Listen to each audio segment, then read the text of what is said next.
राष्ट्रिय कविता महोत्सवमा सहभागी हुनुहुने सम्पूर्ण यहाँ कवि तथा कवयित्रीहरू लगायत सम्पूर्ण महानुभावहरूलाई सबैभन्दा पहिले विमल गुरुङ स्मृति पुस्तकालयको तर्फबाट म हार्दिक स्वागत गर्न चाहन्छु र म कार्यक्रमलाई अगाडि बढाउन चाहन्छु। यो कार्यक्रमको आजको प्रमुख अतिथि धरान उपमहानगरपालिकाका प्रमुख तिलक राई हुनुहुन्छ र विशेष अतिथिका रूपमा पूर्व सांसद तथा साहित्यकार वरिष्ठ साहित्यकार कुन्ता शर्मा, उहाँलाई विशेष अतिथिको आसन ग्रहण गरिदिन म अनुरोध गर्दछु।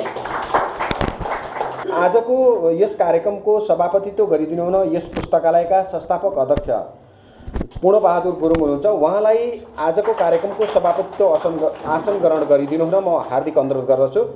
देशैभरबाट हामीलाई करिब 300 वटा कविता आएका थिए र त्यसमा पनि निर्णायक मण्डलका संयोजक डाक्टर गोपाल प्रसाद भण्डारी, डाक्टर रमेश लिम्बू र डाक्टर महानन्द तिमसिना, उहाँहरू 3 जनाको टिमले यहाँ भर मजदुर रूपमा काम गरेर चाहिँ मेहनत गरेर उहाँहरूले यहाँ 10 जना कवि तथा कवयित्रीहरूलाई छनौट गर्नुभएको छ।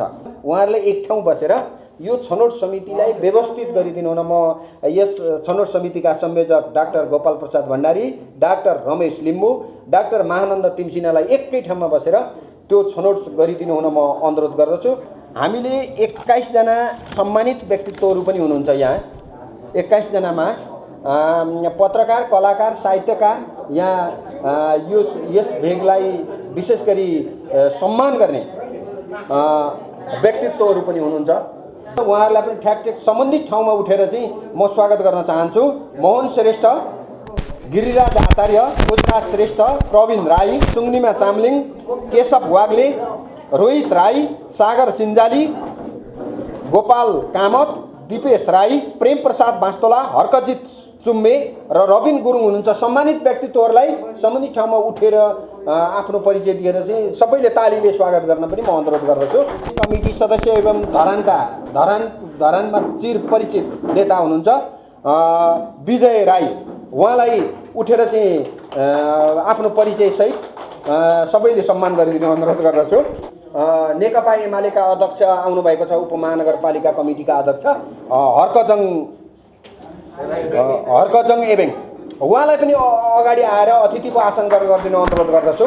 महेन्द्र बहुमुखी क्याम्पसका हामीलाई प्राध्यापन गराउने सर आउनुभएको छ, उहाँलाई पनि अतिथिको आसन ग्रहण गरिदिनु अनुरोध गर्दछु। अगाडि आएर हामीलाई दुबे कोलडाँडाका अध्यक्ष रत्नबहादुर गुरुङ हुनुहुन्छ खोटाङ, उहाँ आउनुभएको छ भने अतिथिको आसन ग्रहण गरिदिनु अनुरोध गर्दछु। त्यस्तै गरेर गोपाल गुरुङ, उहाँ पनि आउनुभएको छ भने, जस्तो इन्जिनियर हुनुहुन्छ रेन्जे गुरुङ, उहाँलाई पनि म अतिथिको आसन ग्रहण गर्न अनुरोध गर्दछु। जस्तै कवि, जनपक्ष कवि जन्मिनका लागि पनि हामीले धेरै मानिसहरूले धेरै योगदान गर्नुभएको छ, धेरै कुर्बानी गर्नुभएको छ, धेरैको रगत खोल्न बलिदानी कुर्बानी गर्ने शहीदहरू हुनुहुन्छ। उहाँहरूलाई 1 मिनट मौन धारण गरेर हामीले मौन धारण गर्न लागेको छौँ। हामीले यथास्थानमा उठेर 1 मिनट मौन धारण गरिदिन अनुरोध गर्दछु।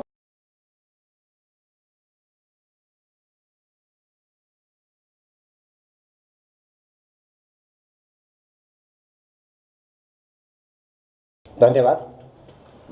प्रदीप मेनिङ्बो दाई हुनुहुन्छ, उहाँलाई पनि अगाडि आएर आसन ग्रहण गरिदिन अनुरोध गर्दछु। उहाँ कान्तिपुर दैनिक, उहाँ लेखक हो, हामीलाई सिकाउने प्रदीप दाई हुनुहुन्छ। त्यस्तै गरेर दिव्य रोशनी साप्ताहिकको सम्पादक मनिता बहिनी पनि हुनुहुन्छ, उहाँलाई पनि अगाडि आएर आसन ग्रहण गरिदिन अनुरोध गर्दछु।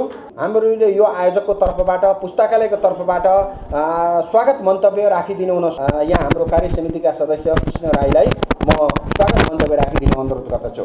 50औं जन्म जयन्ती तथा 30औं युवा कविता महोत्सवका अध्यक्षज्यू, प्रमुख अतिथिज्यू, विशेष अतिथिज्यू,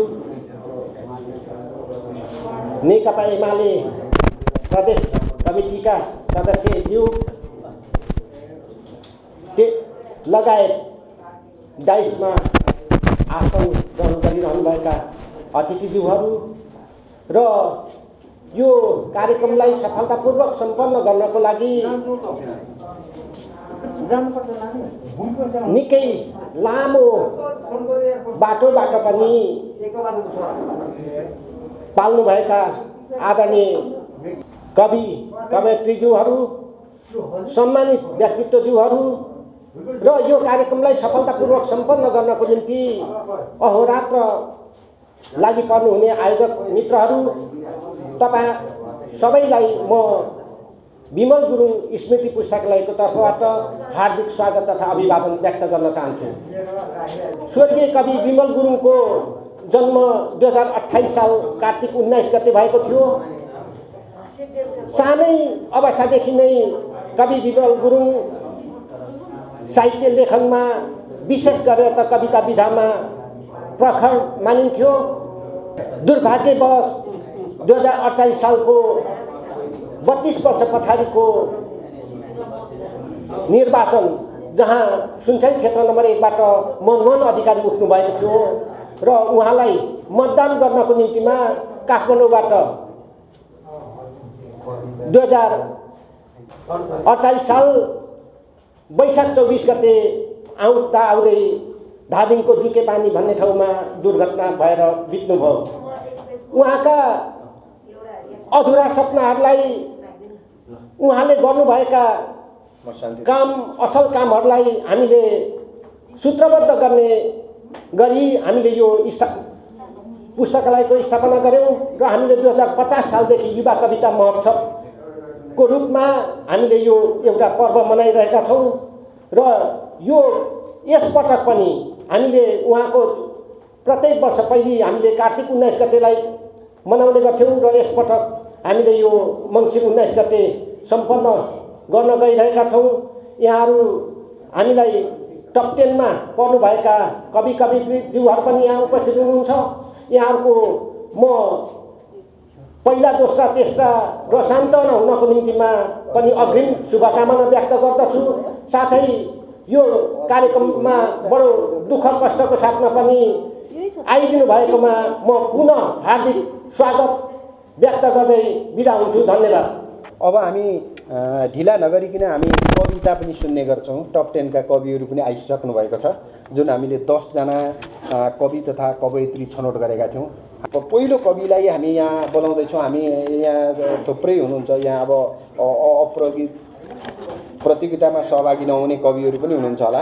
हामी सबैभन्दा सुरुमा म जुन 123 नम्बर कोड नम्बर 123 को हुनुहुन्छ, उहाँलाई यहाँ आएर आफ्नो कविता वाचन गरिदिनु अनुरोध गर्छु। 123 राहदानीको बिलौना, 123 कोड नम्बर हो।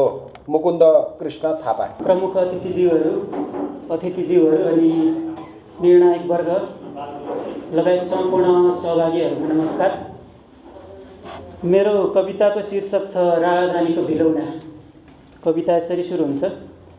नियाल्दा नियाल्दै भूगोल बाहिरका सन्ततिहरू हिउँ ओढ्नै बिर्सिएर टोलाइरहेछन् काला पत्थरहरू। नियाल्दा नियाल्दै भूगोल बाहिरका सन्ततिहरू हिउँ ओढ्नै बिर्सिएर टोलाइरहेछन् काला पत्थरहरू। गुनगुनाउँदै बिरहका झरना र खोलाहरू बोकेर अघोषित वृद्धाश्रमका उराट बस्तीहरू झोक्राइरहेछन् पहाडहरू। अङ्गभङ्ग भएका छन् चोटग्रस्त तराई, खोजिरहेछन् बेपत्ता जङ्गे पिलरहरू। मरुभूमिको न्यानो तापेर गरिबीको कठ्याङ्ग्रिँदो शिशिरबाट मुक्त हुन, पसिनाले नुहाउँदै अभावको मैलो पखाल्न, कहिल्यै घाम नउदाएका छातीमा अँध्यारो आकाश बोकेर चलिरहेछ दैनिक हजारौँको होरदोर। चलिरहेछ निरन्तर बाँझो जमिनमा राहदानी रोपेर रेमिट्यान्स फलाउने खेतीहरू। चलिरहेछ निरन्तर बाँझो जमिनमा राहदानी रोपेर रेमिट्यान्स फलाउने खेतीहरू।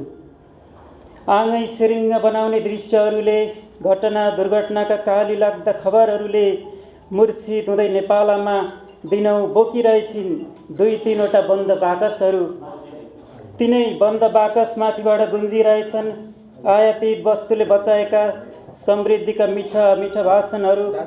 ए वीर गोर्खालीका सन्तानहरू हो, ए वीर गोर्खालीका सन्तानहरू हो।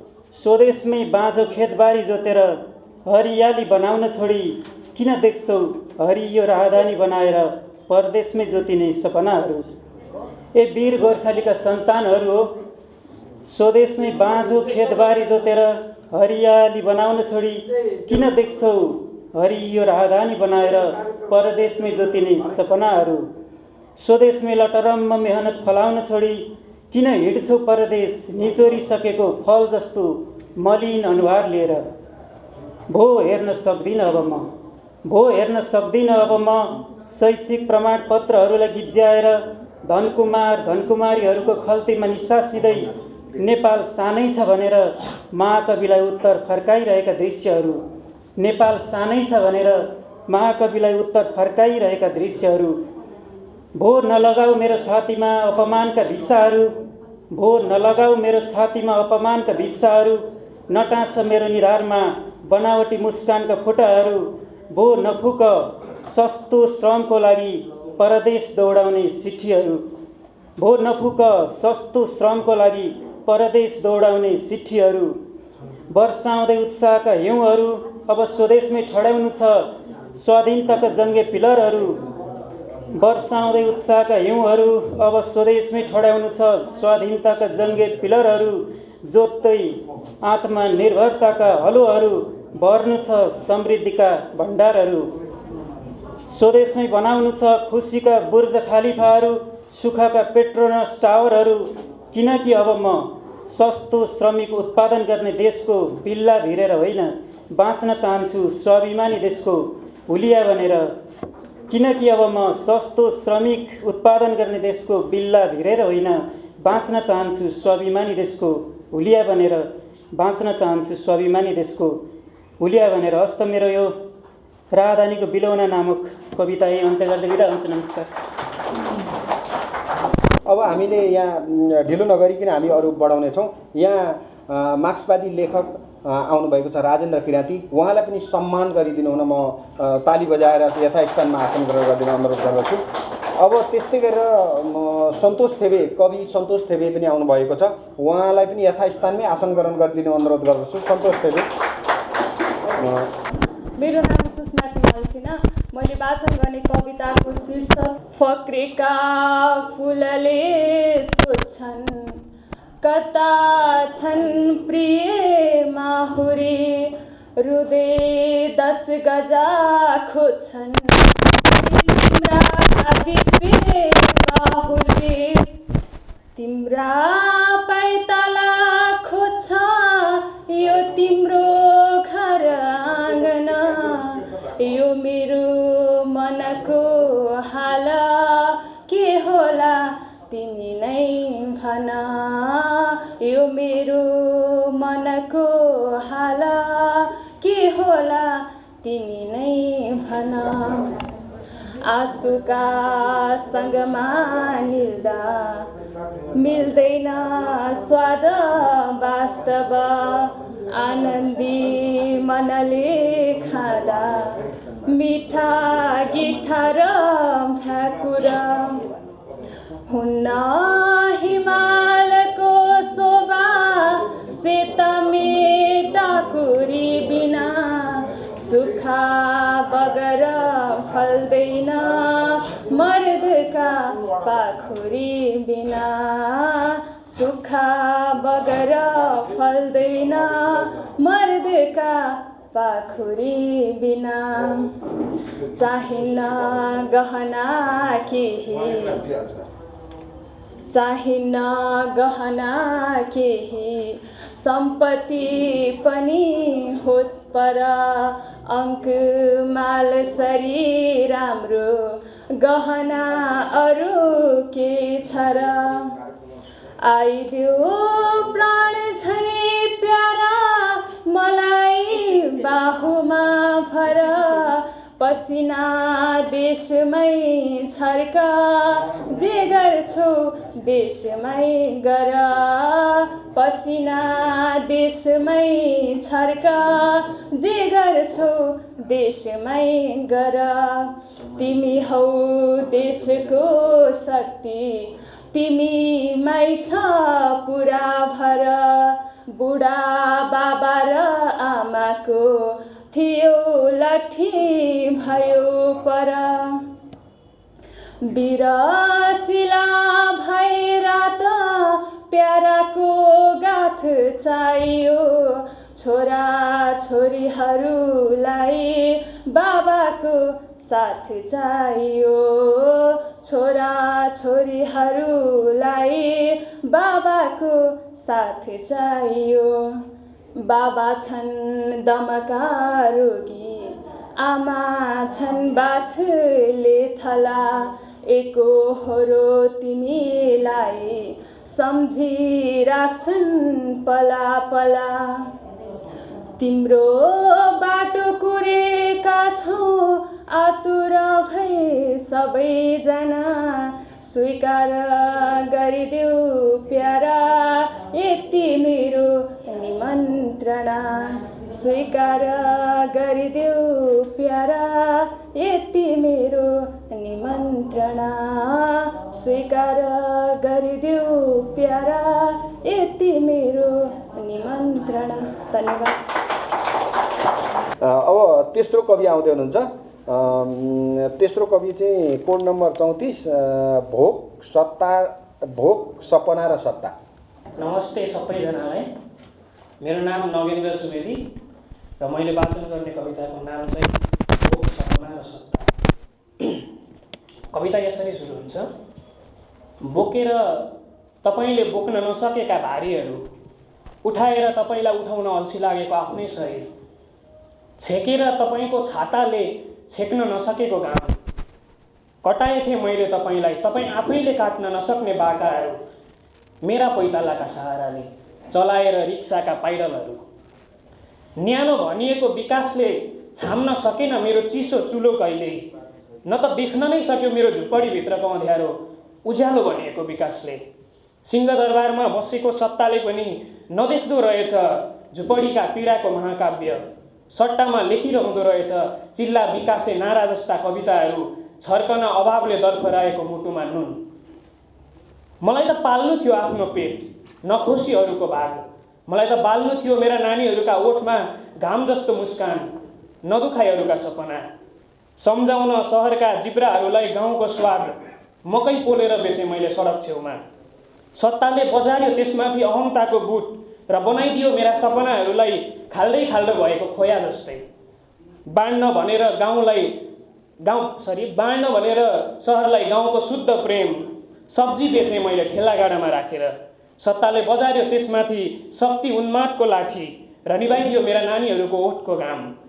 हाम्रै भोक र भोटको राजनीति गरेर शक्तिको नसाले उन्मत्त भएको शासकलाई सोध्नु छ एउटा प्रश्न, आफ्ना नानीहरू खप्न नसकेर भोक लुकी लुकी रोएको तिमीले देखेका छौ कहिल्यै?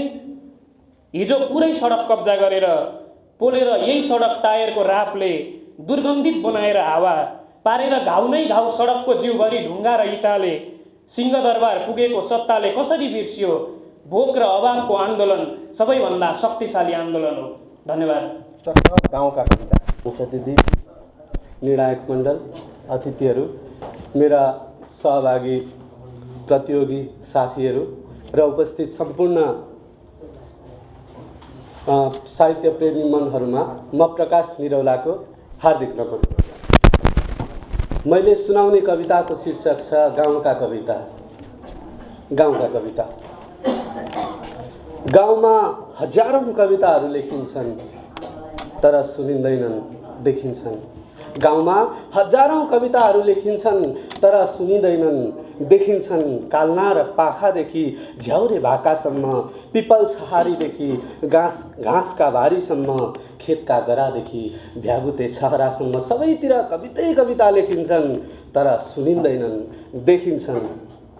एउटा कवि सहरमा कवि मात्रै बनिरहन सक्छ, तर एउटा कवि गाउँमा खेताला, रोपार, बाउसे, हली, घाँसी, गोठालो, जङ्ती, मलामी, लेखनदास सबै बन्नुपर्छ। गाउँमा बिहानै एक भारी कविता बाख्राले खान्छ, एक टोकु कविता गाईले खान्छ। बर्खामा आली काट्दा, आली लगाउँदा केही कविता धानबारीमै रोपिन्छन्, त्यही फल्छ। मकैबारीमा केही कविता उतै पाक्छन्, तोरीबारीमा केही कविता उतै फुल्छन्। मकै भटमास बित्न जाँदा केही कविता घट्टासँगै घुमिरहन्छन्, तोरी पेल्दा केही कविता कुलमै चेपिन्छन्। पिछो कुर्ता ननिफनिएका केही कविता ओखलढिकीमै छोडिन्छन्। लिङ्गेपिङ रोटेपिङमा केही कविता हल्लोड बनेर अडियाइरहन्छन् रौनक। अर्म पर्म जन्ती मलामी पूजा कार्य गाउँमा हजारौँ कविताहरू लेखिन्छन् तर सुनिँदैनन्, देखिन्छन्। वर्ष दुई वर्षमा जब कवि सहरको स्टेजमा उक्लिन्छ र पढ्छ उसका कविताहरू सुनिँदैनन्, उसका कविताहरू देखिन्छन् हातका ठेलाहरूमा, चोटहरूमा, खतहरूमा। गाउँमा हजारौँ कविताहरू लेखिन्छन् तर सुनिँदैनन्, देखिन्छन्। Thank you. प्रिय परदेशी सुमित्रा पोखरेल, कोड नम्बर 88। यस सबै सभाका सभाध्यक्ष महोदय, प्रमुख अतिथि, आदरणीय अतिथिगण, सर्वप्रथम त आदरणीय कवि विमल गुरुङप्रति हार्दिक श्रद्धासुमन व्यक्त गर्दछु। मेरो कविताको शीर्षक छ प्रिय परदेशी र कविता यसरी सुरु हुन्छ। यति बेला दुई जोर नयनले एकै साथ चिहाएको स्वर्णिम अन्तु सम्झिँदै निहाल्दा हुन् तिम्रा नयनले यो पूर्वी प्रभातको झिसमिसेमै रेगिस्तानको बाफिलो क्षितिज। चुहिएर कोहिनुर तिनपातेमा टक्किए झैँ कलिलो प्रकाशको झलझलाकार कहाँ हुँदो हो शीतले ढाडिएका क्याक्टसका चापटहरूमा। बालुवा तताउन खसेको घामको सन्तासले सबेरै हल्लाउँदो हो तिम्रो कोमल अस्थिपञ्जर समेत। हिमनदीको पानीमा पौडेका तिम्रा शीतल पाउहरू कति अतालिदा हुन् सृष्टिले प्राण भर्ने बिर्सिएको त्यो रापिलो र निर्जीव भूतलमा। प्रिय परदेशी तिम्रो रेगिस्तानी क्षितिजमा घाम उदाउनु अघि नै आँखा मिच्दै बिस्तारा छोडेको तिमी रातका केही प्रहर घर्केपछि पुनः त्यही बिसाउन पुग्छौ थकानको पिण्ड बनेको आफ्नै काया। जुन अस्ताउनु अघि नै बिउजिसक्छ तिम्रा पाखुरीमा जाँगर।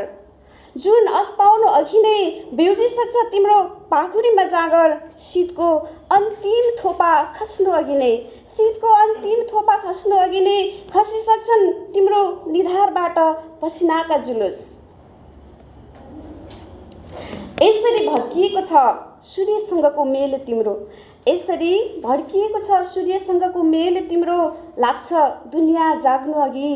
प्रस्थान गर्छौ तिमी पाताल लोक र बोकेर कलिलो सूर्य आफ्ना बलिष्ठ बाहुमा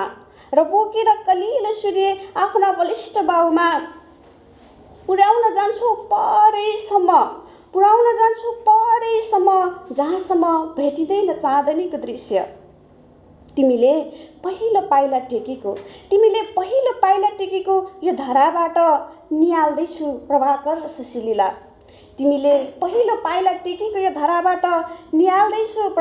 ससिलीला। तर सकिन खुट्याउन तिमी सूर्य पुर्याउन जान्छौ कि चन्द्रमा ल्याउन। प्रिय परदेशी बालुवाको विराटतामा देखिने मिराजको नदी जस्तै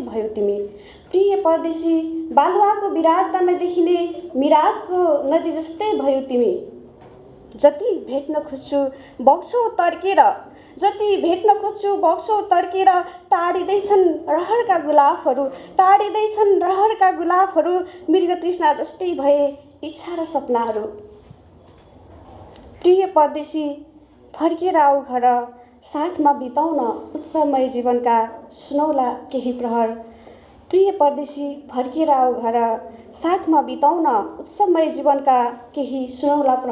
धन्यवाद, नमस्कार। गणेश खतिवडा।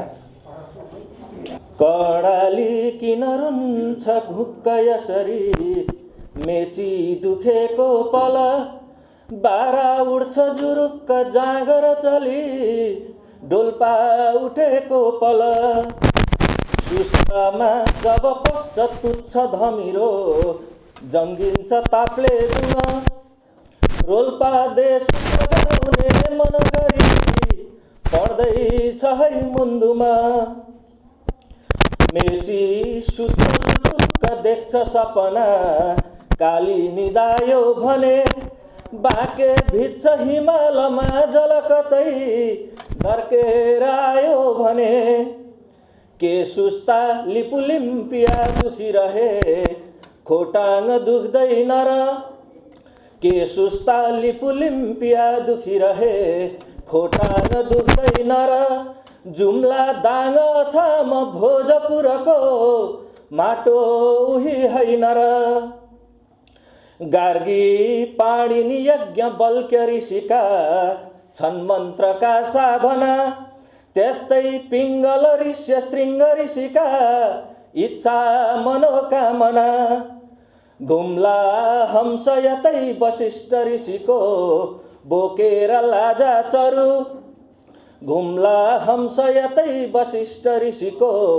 बोकेर लाजा चरु हावामा जलमृत्तिकार वनमा छन् वेद बाणीहरू मेरो मन्दिर राष्ट्र हो सँगसँगै माटो स्वयं ईश्वर लाखौँ लाख सचेत शुद्ध मनका सच्चा पुजारी नर छन् कोशी लिखु गण्डकी र कमला सेती ऋणी निर्मला छन् कोशी लिखु गण्डकी र कमला सेती ऋणी निर्मला पाउ झट्ट पखाल्न स्वच्छ जलले नेपालको आँचल मोती फल्दछ फाट मार वनमा सञ्जीवनी फुल्दछन् तामा गोरस मात्र होइन सुनकै कोशी यही बग्दछन्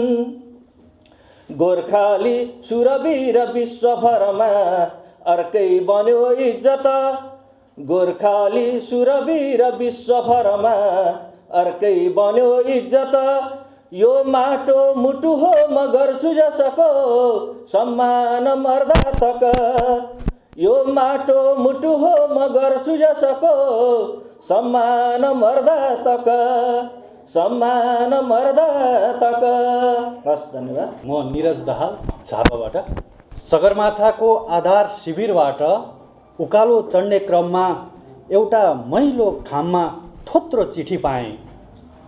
बडो जतनसाथ खोलेँ जहाँ लेखिएको थियो देशको नसा बनेको नदी बगेर कहाँसम्म पुग्यो, त्यही नदीको किनारमा खेलिरहेका केटाकेटीहरूको भविष्य कस्तो छ। देशको नसा बनेको नदी बगेर कहाँसम्म पुग्यो, त्यही नदीको किनारमा खेलिरहेका केटाकेटीहरूको भविष्य कस्तो छ। वर्षौँ अघि त्यो नदीमा बालुवा निकाल्नेहरू अझै भोकसँगै लड्दैछन्।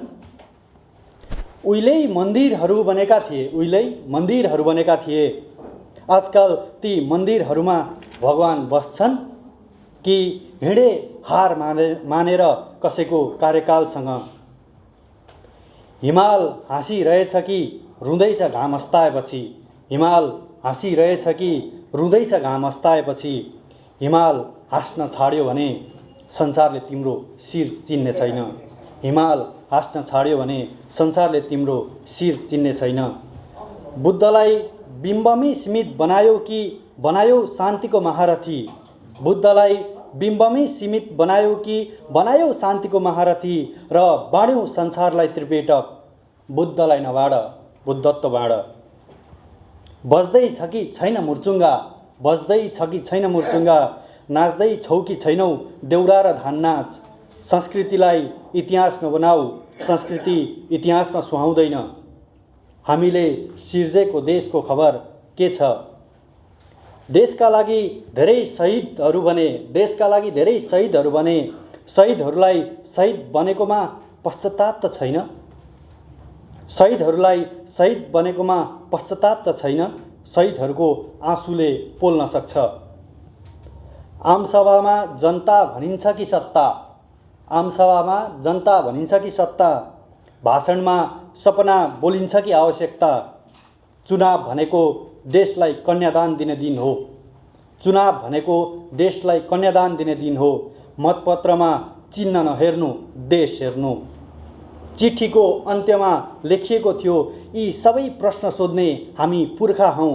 ठेगाना बिनाको चिठीमा ठेगाना थपिदिए र राखिदिएँ सगरमाथाको शिरमा र फर्किएँ पुर्खाले सोधेको जवाफ खोज्न। Thank you. हामीले 7 जना टप 10 भित्र रहनुभएका 7 जना कविहरूको कविता वाचन गरिसक्यौँ। अब 3 जना कविहरू हुनुहुन्छ। 3 जना कविहरूमा 1 जना कवि हुनुहुन्छ लम्कीचुवा नगरपालिका कैलाली।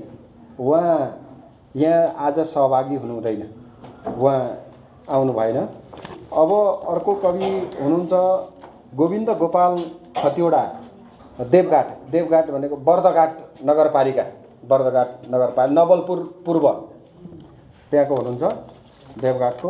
अर्को हुनुहुन्छ आर्यस घिम्रे, पनि त्यतैको हुनुहुन्छ, उहाँ पनि सहभागी हुनुहुँदैन। गोविन्द गोपाल खतिवडाजीको कविता वाचन गर्न लागिरहेको छु। शार्दुल विकृति त छन्दमा रहेछ। चुम्छन् नित्य हिमालको मधुरता आँखाहरूले पनि, जन्मिन्छन् कविता सयौँ किसिमका लेख्दै नलेखे पनि। धरती होस् कि नदी सबैतिर यहाँ सम्भावना लाख छ। सानो स्वर्ग समान सुन्दर यही नेपालको काख छ। पर्दा प्रात उगार्दैछन् रविले आएर बेउजाउँछन्। घन्किन्छन् जब खैँजडी र मजुरा संसार लोभ्याउँछन्। मानव ईश्वरले परिश्रम गरी सौन्दर्य छँदैछ कि, ढुङ्गामा भगवान बनाउन भनी बग्छिन् यतै गण्डकी।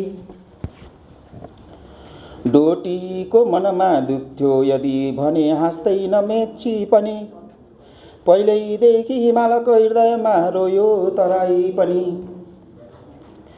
गाई बाघसँगै बसेर रसिला संवाद गर्छन् जहाँ, हामी बुद्ध बनेर शान्ति नछरे संसार बाँच्ला कहाँ। यो क्रीडा स्थल हो पवित्र शिवको कैलाश जै सुन्दर। मान्छेको मन पुष्पतुल्य रसिलो दुर्भावना के छ र। सीताको पदचिन्हबाट मिथिला हाम्रो बन्यो औरव। आमा हुन् धरती र मन्त्र यस हो मातृदेवो भव। भोटेले छठ मान्छ बाहुन कतै लोसारमा नाच्दछ। हाम्रो राष्ट्र त हरेक मुखको मुस्कानमा बाँच्दछ। उस्तै लाग्छ दसैँ तिहार छठवा माघी उधौलीतिर। गुम्बा मन्दिर चर्च मस्जिद सबै उस्तै उही ईश्वर। धन्यवाद। हार्दिक नमन। कविताको शीर्षक संयोगले सुरक्षित म। अमिता कँडेलको। संयोगले सुरक्षित म कोठामा बसेर कविता लेखिरहेकी छु। असुरक्षितहरूका आँसुका भाँसीले। सायद मेरो भागमा धेरै संयोगहरू परे, त्यसैले सुरक्षित छु, त्यसैले जिउँदो छु। तर जुनसुकै बेला बनाइन सक्छु निर्मला पन्त। यो मुर्दाहरूको बाँचेको समयमा लुच्छिन सक्छु न्यायको तराजु नै बिक्री भएको यो समयमा। आधुनिक समयको तराजुमा जोखेर बिक्रीमा राखिन सक्छ मेरा अङ्गहरू। मोलभाव हुन सक्छ मेरो, कतै बेचिन सक्छु म। संयोगले सुरक्षित म अनुहारमा मुस्कान फुलाएर डुलिरहेकी छु परिचित गल्ली र गरेटाहरूमा। तर मेरो अनुहारको मुस्कानमा कुनै पनि बेला छापिन सक्छ एसिड। मुस्कान जलेर झर्न सक्छन् अनुहारबाट, बनाइन सक्छु मुस्कान हराएकी मुस्कान खातुन।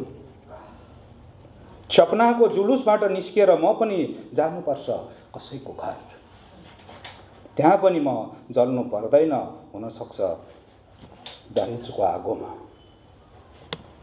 संवेदनाहीन सभ्यता बाँचेकाहरूले जुनसुकै बेला गर्न सक्छन् मेरो बलात्कार, जुनसुकै बेला छाप्न सक्छन् अनुहारमा एसिड। लिङ्गलाई आधार मानेर बाँच्ने अधिकारमा धेर र थोर भाग लाउनेहरूले जुनसुकै बेला अपदस्थ गर्न सक्छन् मबाट जीवन, तर म चिच्याइरहन्छु यो समयको कानको पर्दा च्यातिने गरी, थर थर काँप्ने गरी, संवेदनहरूको आत्मा जल्ने गरी। संयोगले सुरक्षित म यस बेला चिच्याइरहेछु असुरक्षितहरूका आँसुले भत्किएर, तिनकै आँसुको मछीले देखेको हरकबाट। धन्यवाद। आरएस घिमिरे सपनाहरूलाई चितामा जलाएर रहरहरू मलामी गएको दिनपछि म साँच्चै आफ्नो नियन्त्रणमा छैन। तिमी भगवान बेच्छौ, भगवानको मन्दिर बेच्छौ, म शरीर बेच्छु, नाङ्गो तस्बिर बेच्छु, लेख्नै बिर्सिएको आफ्नो तकदिर पनि बेच्छु। मेरो जात छैन, धर्म छैन, कुनै एक विशेष पुरुष छैन, दिन र रातको फरक अर्थ छैन, बस फिक्स एउटा मूल्य छ। उत्तेजनामा मत्थर बनाउन, वासनाको स्खलन गर्न, मलाई नाङ्गो बनाउन आतुर मन र लालायत तिम्रा हातहरूलाई आकर्षण चाहिएन, कामुकता चाहिएन, केवल सम्भोग चाहियो, सन्तुष्टि चाहियो।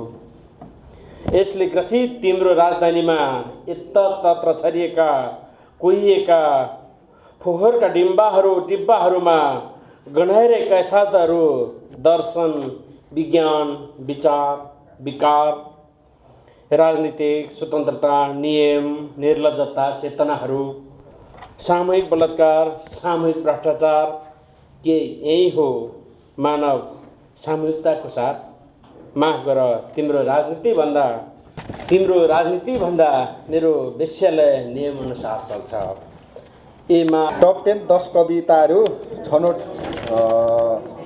भएका कविताहरूको वाचन गरिसक्यो र अन्तिम कविता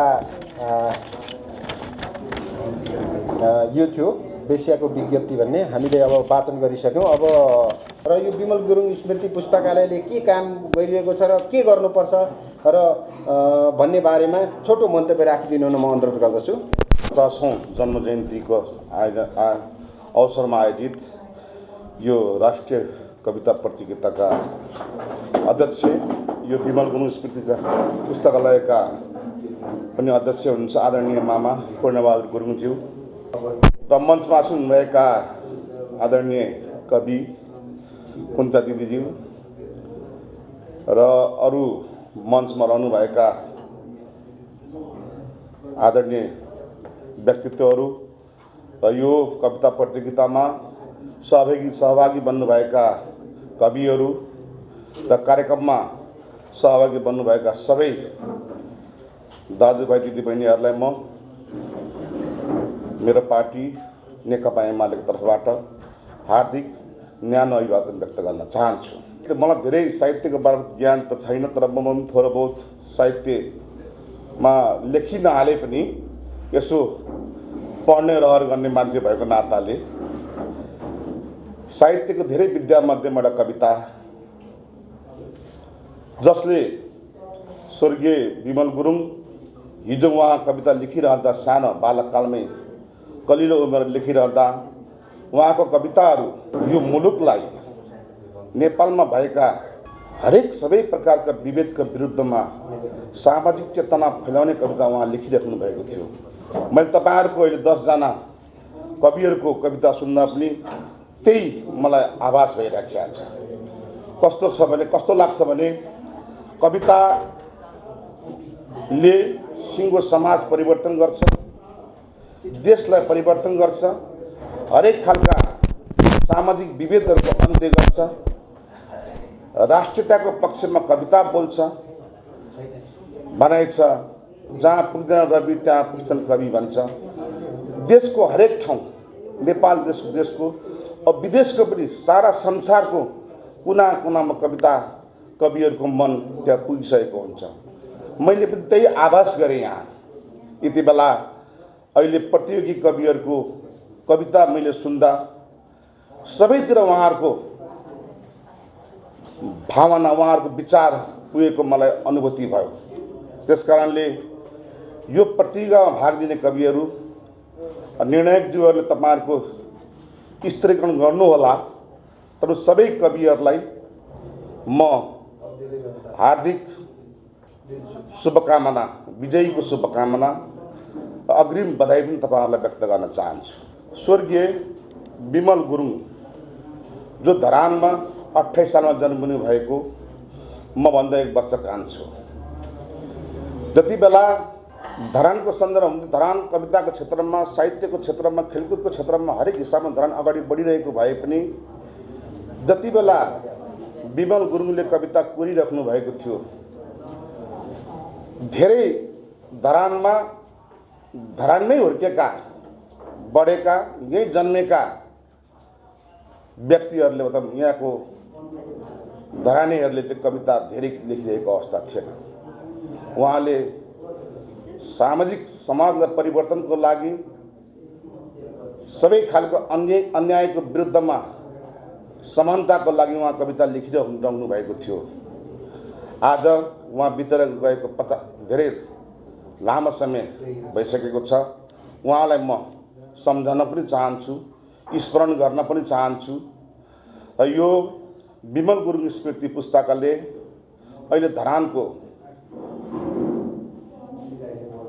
धेरै पुरानो पुस्तकालयहरूमा यो अगाडि देखिएको छ।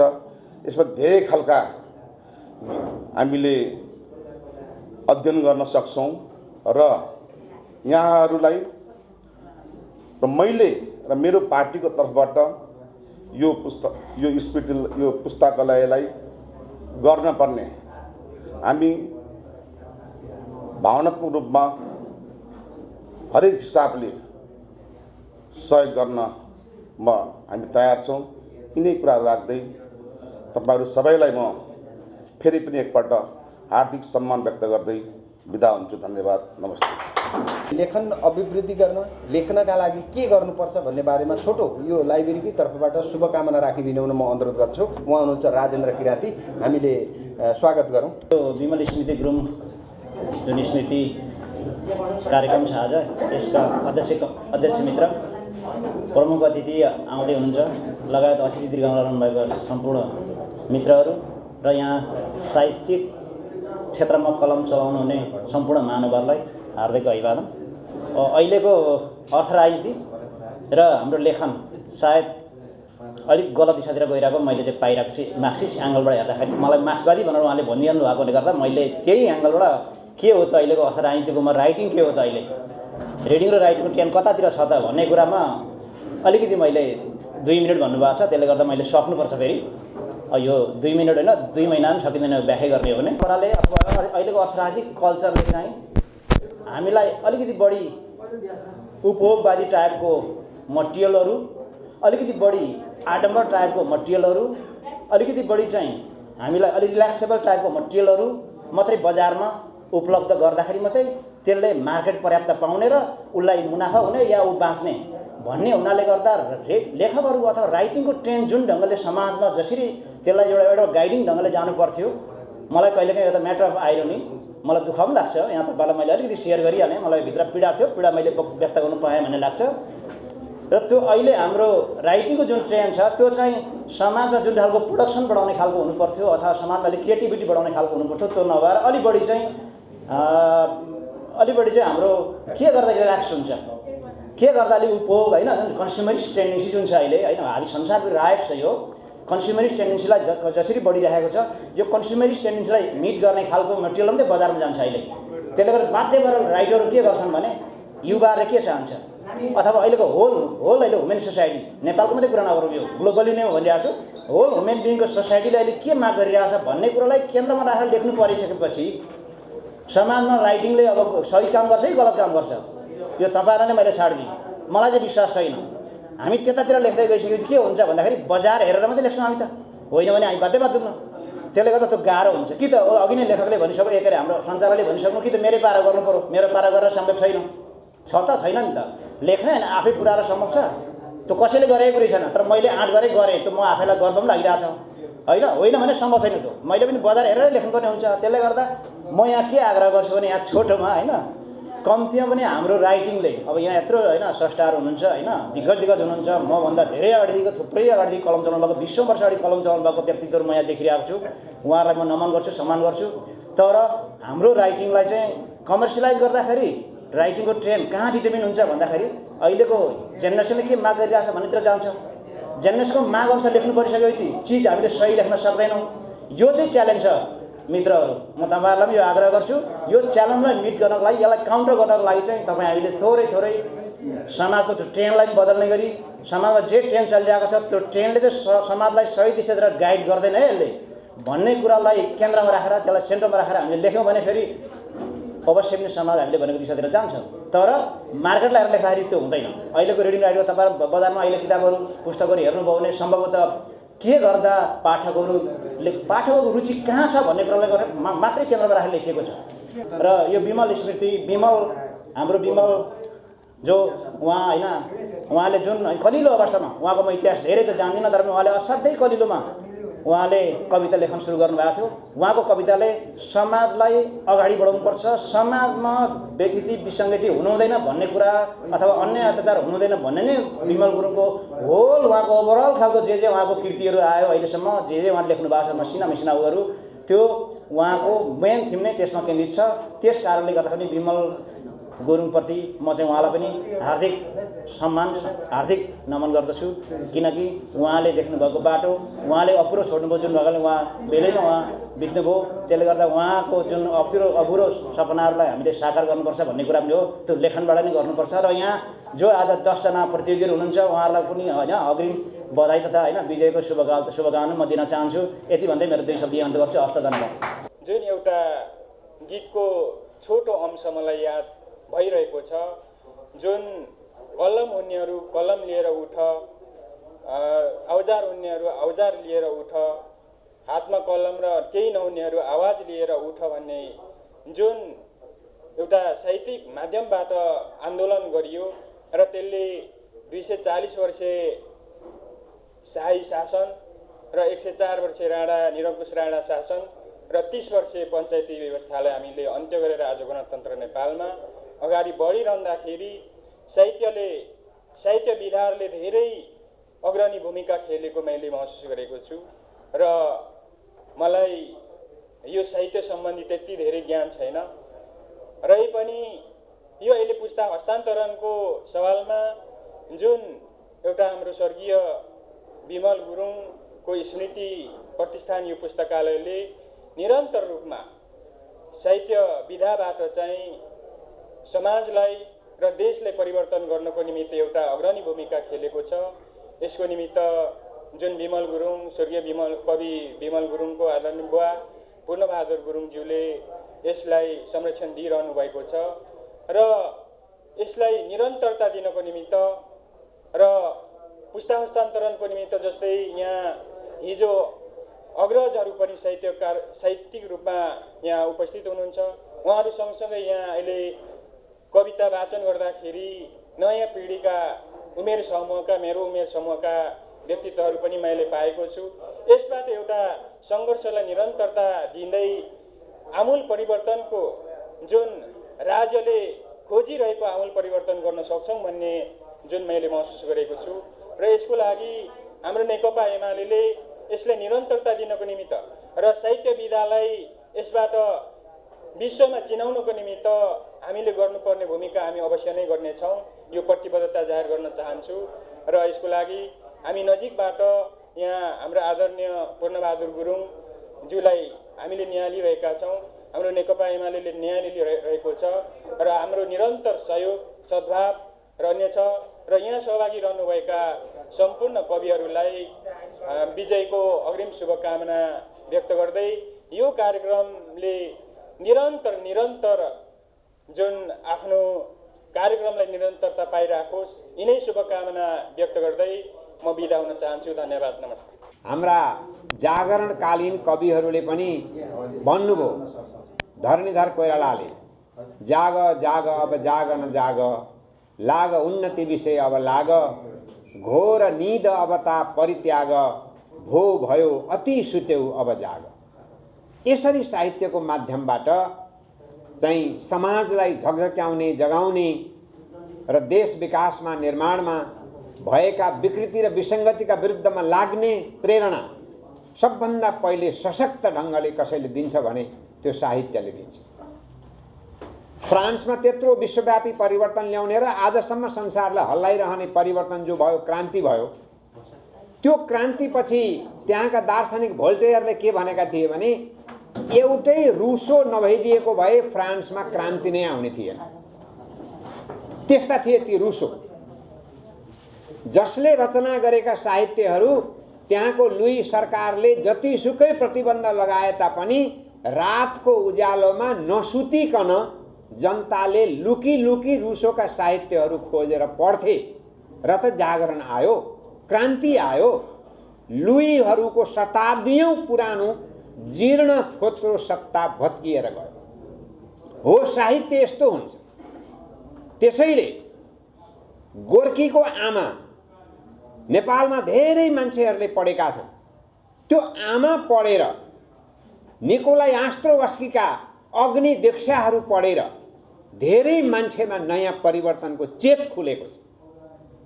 हो, यसरी चाहिँ वास्तवमा साहित्य, कला, संस्कृति यी चिजहरू, हाम्रै बद्रीनाथ भट्टराईले लेखेका निबन्धहरू हामीले पढ्यौँ भने के त्यहाँ कम चाहिँ राष्ट्रियताको उद्बोधन गरिएको छ र?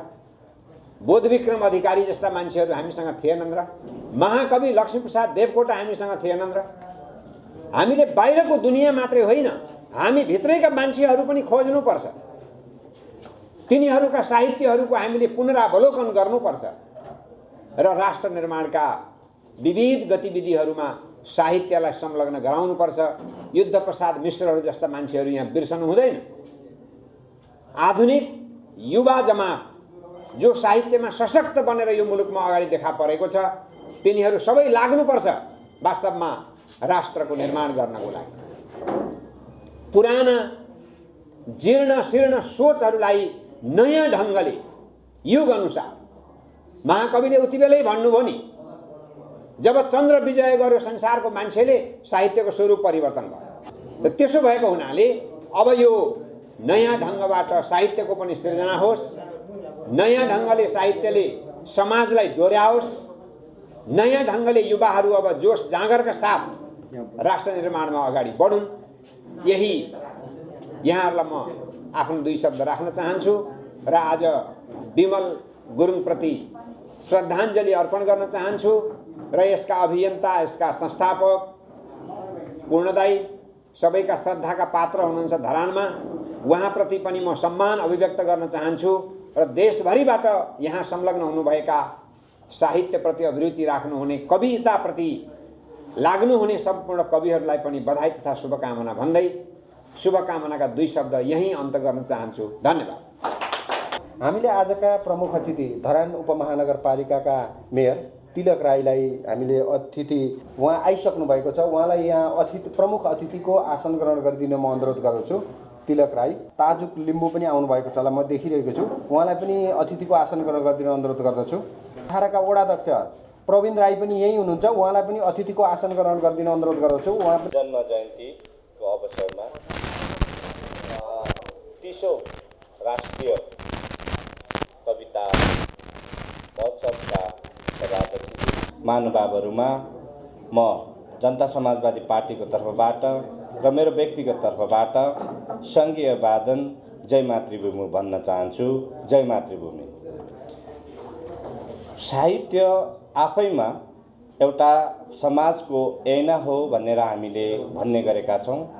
साहित्य ऐना मात्रै नभएर समय सन्दर्भलाई बुझ्ने र समाज त्यो समयमा कसरी अगाडि बढिरहेको छ भन्ने विषयको प्रतिबिम्बित गर्ने एउटा सशक्त माध्यम हो भन्ने मैले बुझेको छु कि हाम्रो समाज अहिलेको समयमा कसरी अगाडि बढिरहेको छ भन्ने विषयलाई सशक्त रूपमा साहित्यले उठान गर्छ र त्यो साहित्य मार्फत हामीले हाम्रा भावी पुस्ताहरूले के थाहा पाउन सक्छन् भने चाहिँ त्यो समय सन्दर्भमा नेपालको समाज यस्तो रहेछ भन्ने ज्ञान प्राप्त गर्न सक्छ। त्यसले गर्दा साहित्य आफैमा अगाडि बढ्नुपर्छ, साहित्य आफैमा विकास हुनुपर्छ र साहित्य जति विकास र समृद्ध हुँदै गयो त्यसले समाजलाई पनि डोर्याउने काम गर्दछ भन्ने कुरामा म विश्वस्त छु। यो विमल पुस्तकालयले वार्षिक रूपमा कविता गोष्ठी गर्ने गरेको छ। यो आफैमा धराने जनताहरूको लागि सबैभन्दा महत्त्वपूर्ण एउटा प्लेटफर्म हो, महत्त्वपूर्ण कदम हो भनेर मैले बुझ्छु। म यो कार्यक्रमलाई मेरो तर्फबाट धेरै नै सम्मान गर्दछु र यो सम्मानको हकदार पनि छ भन्ने म बुझ्दछु। समय सन्दर्भ परिस्थितिले मौका दियो भने चाहिँ सहकार्य गरेर अगाडि बढ्ने पनि म आफ्नो कुरा राख्दै म यो कार्यक्रम सफलताको शुभकामना व्यक्त गर्न चाहन्छु। जो कविहरूले यहाँ सहभागी हुनुभएको छ उहाँहरूलाई धन्यवाद र बधाई भन्न चाहन्छु र उहाँहरूको उत्तरोत्तर प्रगतिको कामना गर्दछु। र यो विमल पुस्तकालय जसको लागि हामीले जसको सम्झनामा खोलिएको छ उहाँप्रति म पार्टीको तर्फबाट र मेरो व्यक्तिगत तर्फबाट श्रद्धासुमन अर्पण गर्दछु। धन्यवाद। सङ्घीय समाजवादी नेकपा माओवादीका धरानका इन्चार्ज चोतलुङलाई पनि 2 मिनट बराबरको छोटो एउटा यस कार्यक्रमका प्रमुख अतिथि, आदरणीय अतिथिगण, साहित्यसँग सम्बन्धित आदरणीय अग्रज महानुभावहरू र यहाँ उपस्थित सम्पूर्ण पत्रकार एवं सज्जनवृन्द सबैमा म हार्दिक अभिवादन गर्न चाहन्छु। मैले यो कार्यक्रमको विषयमा धेरै विषयवस्तु राख्न चाहन्न। म केवल विमल गुरुङको प्रतिभाबारे केही कुरा राख्न चाहन्छु। सायद यति छोटो उमेरमा उहाँसँग जुन एउटा वर्ग चेतना, क्रान्तिप्रतिको चेतना, समाज रूपान्तरणप्रतिको चेतना जुन जागेको थियो, सायद त्यो दुर्घटना हुन्न थियो र उहाँ आज जीवित हुनुहुन्थ्यो भने धरानको एउटा गहनाको रूपमा अथवा धरानले एउटा गर्व गर्ने व्यक्तिको रूपमा उहाँलाई हामीले पाउन सक्थ्यौँ जस्तो मलाई लाग्छ। सायद 48 साल पछि नै नेपालमा सामन्तवादी राजतन्त्रलाई अन्त्य गर्ने भनेर जुन वर्ग सङ्घर्षको उठान भयो, सायद उहाँको विचार र उहाँको कविताहरू पढ्दाखेरि मलाई लाग्छ उहाँ त्यो जुन त्यो महासागरमा उहाँ रम्न सक्नुहुन्थ्यो, हिँड्न सक्नुहुन्थ्यो र यो समाजको रूपान्तरणमा ठुलो योगदान उहाँले पुर्याउनुहुन्थ्यो जस्तो मलाई लाग्छ। त्यसले गर्दाखेरि उहाँलाई हामीले अझै प्रगतिशील साहित्यसँग अथवा यो क्षेत्रमा हामी क्रियाशील सबै व्यक्तिहरूले उहाँलाई हामीले सम्मान गर्नै पर्छ र हामी राजनीतिक पार्टीहरूले पनि त्यही एउटा साहित्यकर्मीको उहाँको सिर्जनामा कस्तो विचारधारा अभिव्यक्ति भएको छ भन्ने हिसाबले पनि हेर्नुपर्ने भएको कारणले गर्दाखेरि मलाई के लाग्छ भने यो समाज रूपान्तरणमा उहाँको ठुलो योगदान जति उहाँले सिर्जना गर्नुभएको छ त्यसले पुर्याएकै छ। उहाँलाई हामीले जीवित पाउन सकेको भए अझै धेरै हुन सक्थ्यो, मलाई त्यो लाग्छ।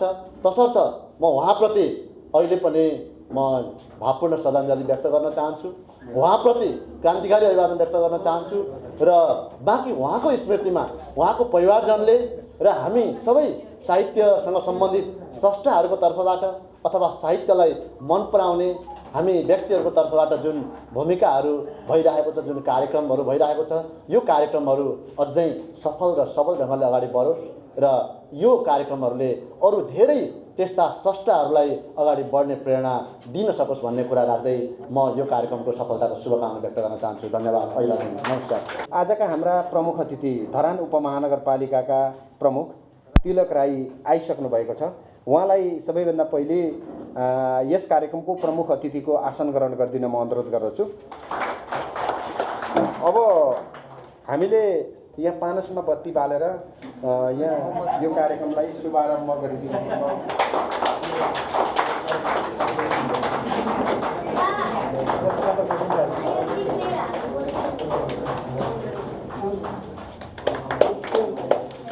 सबैभन्दा पहिले कवि विमल गुरुङलाई माल्यार्पण गरेर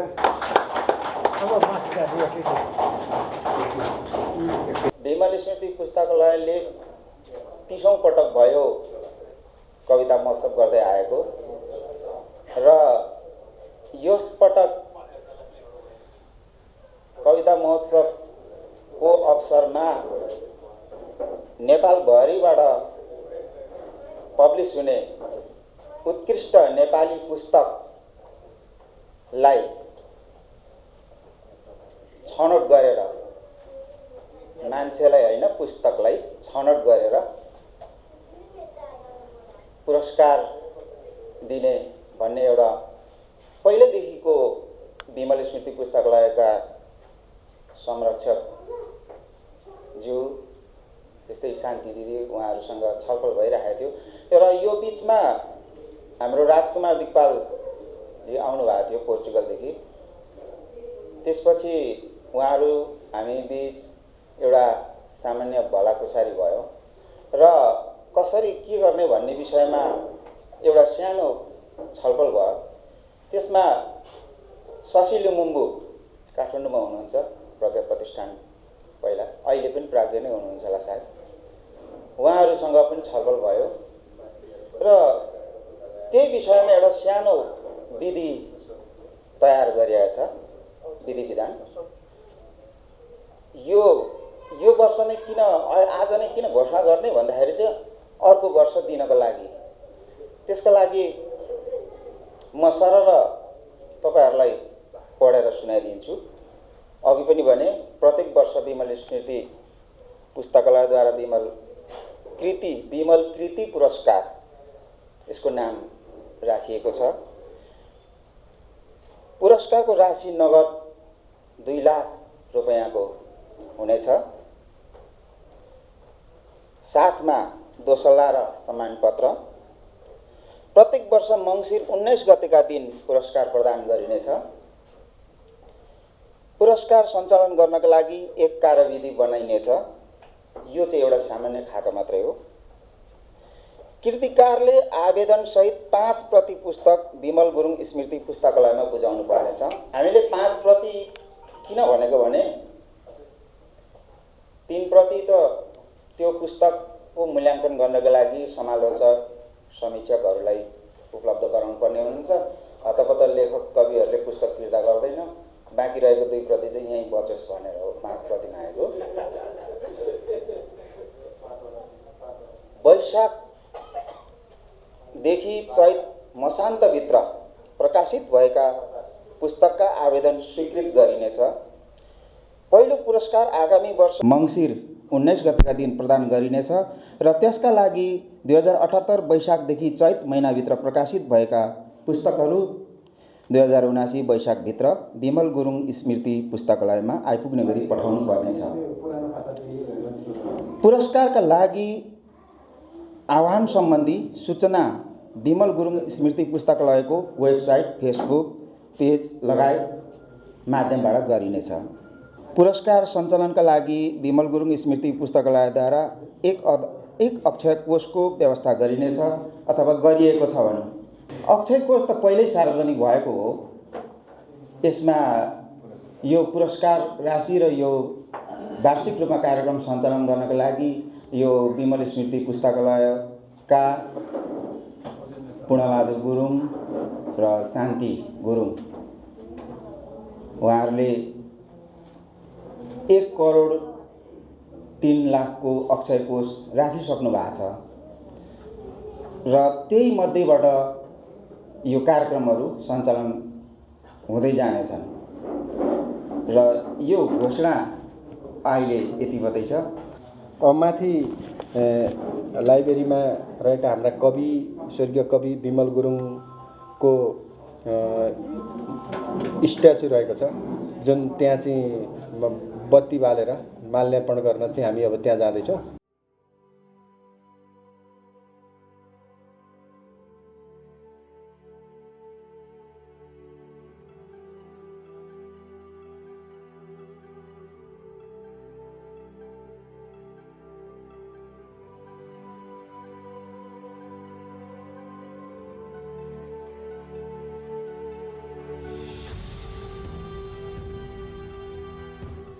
धरान नगरका विशिष्ट बौद्धिक समुदाय एवं पत्रकार मित्रहरू सम्पूर्ण महानुभावहरूलाई म सर्वप्रथम हार्दिक अभिवादन टक्राउन चाहन्छु।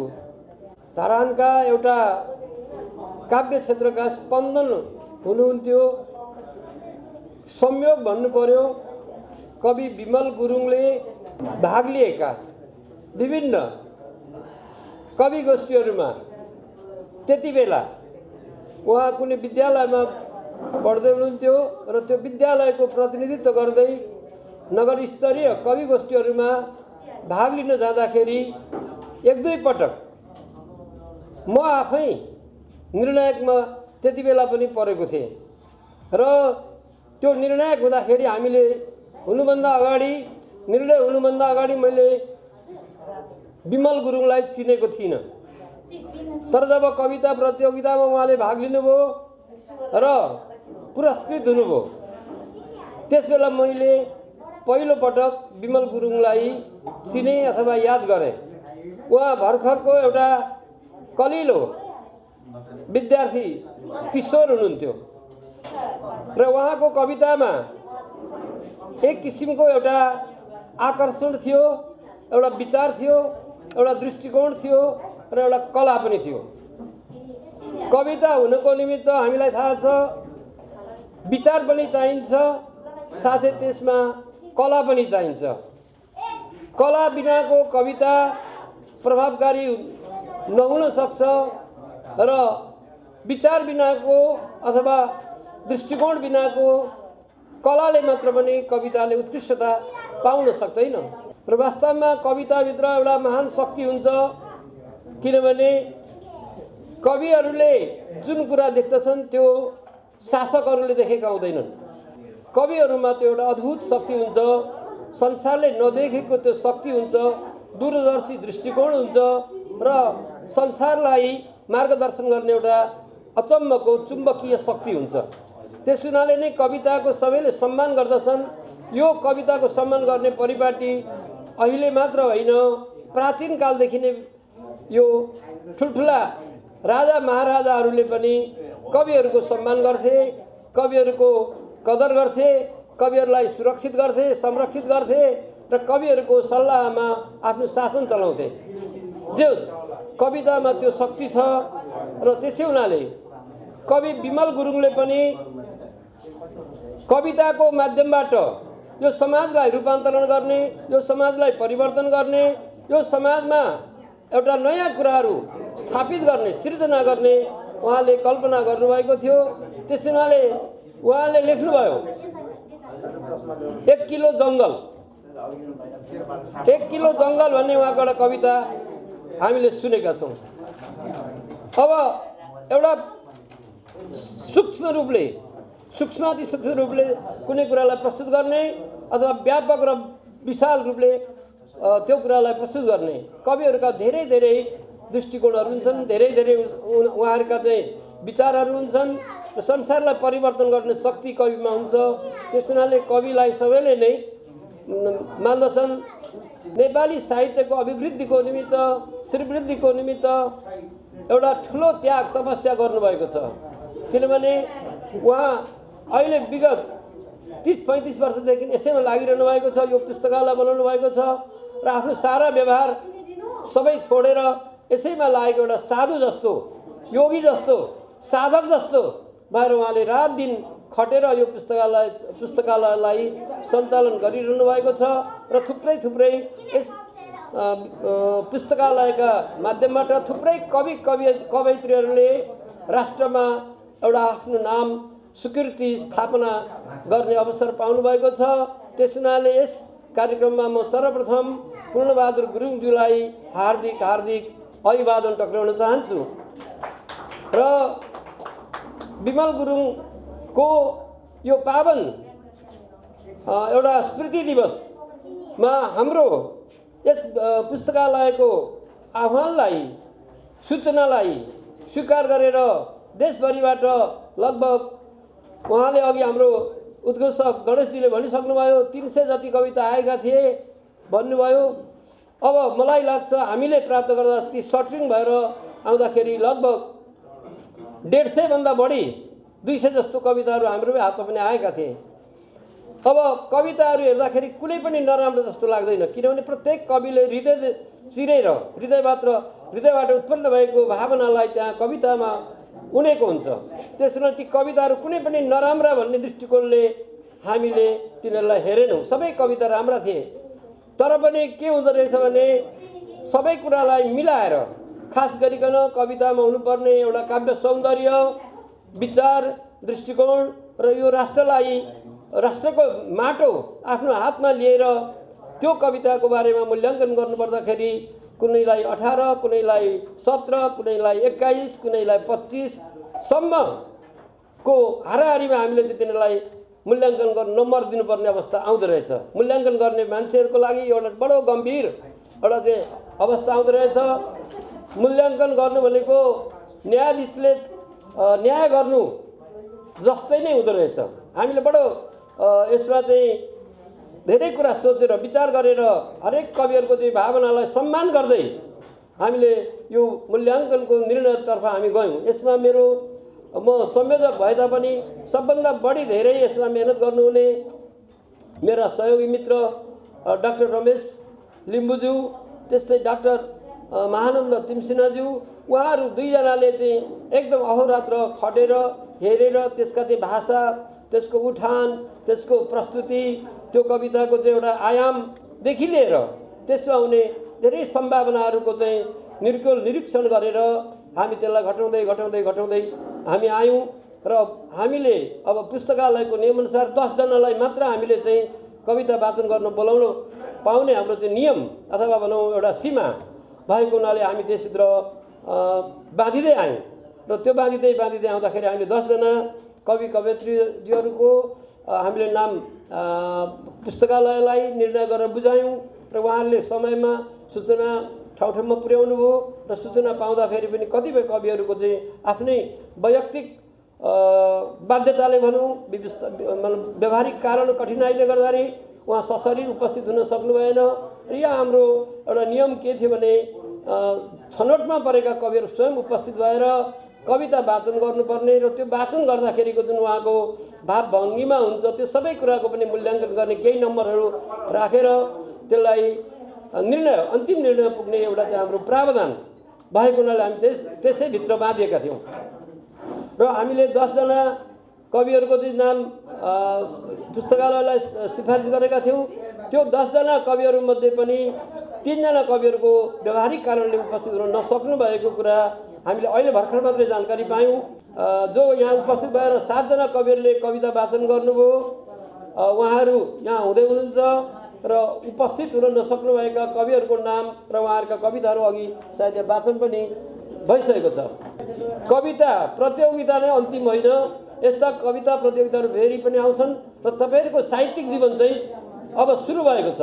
तपाईँहरूको साहित्यिक जीवन अझ प्रभावकारी बन्दै जाओस् र यहाँहरूले अरू ठुल्ठुला भनौँ गोष्ठीहरूमा प्रतियोगिताहरूमा भाग लिएर पुरस्कृत हुनुभएको हामीले सुन्न पाऊँ, देख्न पाऊँ भन्ने शुभेच्छा म सबै कवि कवयित्रीहरूलाई दिन चाहन्छु र यहाँहरूको साहित्यिक जीवन अझ ठोस बन्दै जाओस् र राष्ट्रले एउटा चाहिँ गहन यहाँहरूका माध्यमबाट कृतिहरू प्राप्त गर्दै जाउन् भन्ने शुभेच्छा व्यक्त गर्दै म यहाँहरू सबैलाई शुभकामनाका साथ अब आजको यो हाम्रो जुन सीमा छ त्यो सीमाभित्र रहेर हामीले पुरस्कारको निमित्त सिफारिस गरेका कविहरूको नाम म यहाँहरूको अगाडि प्रस्तुत गर्नेछु। यहाँहरूले यी नामहरूलाई सुनेर स्वीकार गरिदिनुहुनेछ। म सबभन्दा पहिला सान्त्वनाबाट नै सुरु गर्नेछु।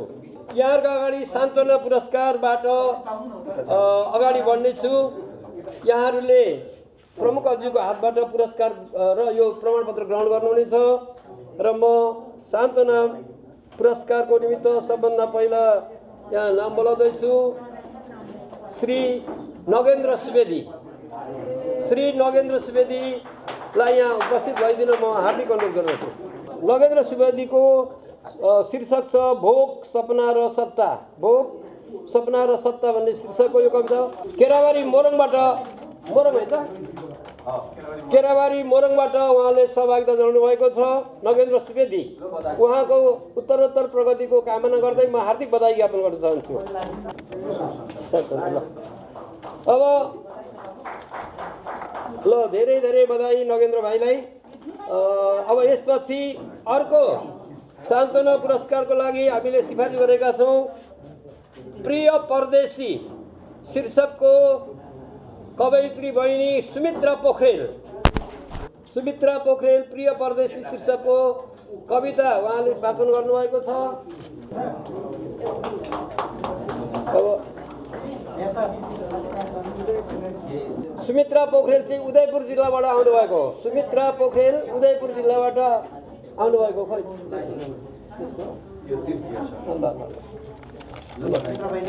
धेरै धेरै बधाई छ सुमित्रा बहिनीलाई। धेरै धेरै बधाई छ सुमित्रा बहिनीलाई। तेस्रो पुरस्कारको लागि म अर्को नाम यहाँ वाचन गर्दैछु। तेस्रो पुरस्कार प्राप्त गर्ने कवि हुनुहुन्छ मुकुन्द कृष्ण थापा राहदानीको बिलौना। राहदानीको बिलौना उहाँ चाहिँ खोटाङ होइन भाइ, खोटाङ जिल्लाबाट आउनुभएको। खोटाङ जिल्लाबाट धेरै धेरै बधाई छ उहाँलाई। मुकुन्द कृष्ण थापा राहदानीको बिलौना शीर्षकको कवितामा उहाँले तृतीय पुरस्कार प्राप्त गर्नुभएको छ।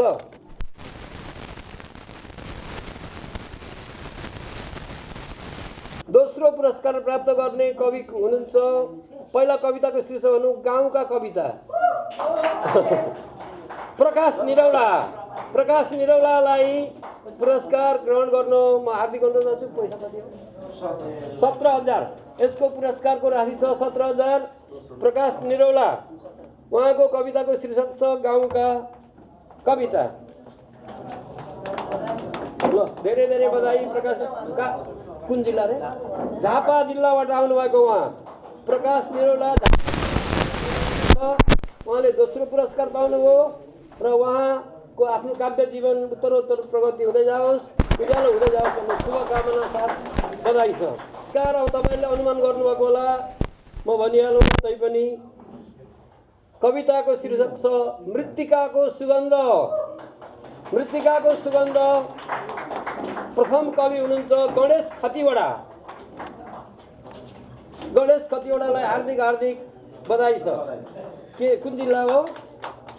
सोलुखुम्बु। उहाँ सोलुखुम्बु जिल्लाबाट आउनुभएको हो र उहाँको प्रथम पुरस्कारको राशि 21,000 उहाँको चाहिँ पुरस्कारको राशि छ, त्यो उहाँले जित्नुभएको छ। र सबै पुरस्कृत कवि कवयित्रीहरूलाई हार्दिक हार्दिक बधाई ज्ञापन गर्दै अब म सुषमा तिमसिना बहिनीलाई अनुरोध गर्दछु। उहाँलाई पनि हार्दिक बधाई छ, किनभने टप 10 भित्र उहाँ पनि पर्नुभएको छ। यो पनि त्यत्रो कविहरूको बिचबाट उहाँलाई हामीले छानेका छौँ। उहाँको कवितामा रहेको मूल्यलाई नै हामी सिन्धुपाल्चोक जिल्लाबाट उहाँले सहभागिता जनाउनु भएको छ। सहभागी कवि श्री निरज दाहालज्यूलाई म अनुरोध गर्दछु। भित्र पर्नुभएकोमा यहाँलाई धेरै धेरै बधाई छ। यो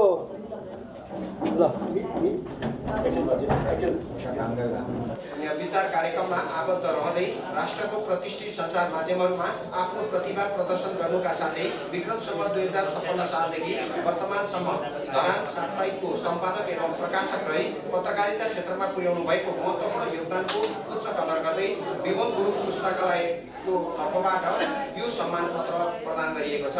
अध्यक्ष पूर्वबहादुर गुरुङ, प्रमुख अतिथि तिलक राई, धरान नगरपालिका, धरान उपमहानगरपालिका सचिव गणेश प्रसाद तिमसिना, कविता मूल्याङ्कन समिति संयोजक प्राडा गोपाल प्रसाद भण्डारी भनेको छ।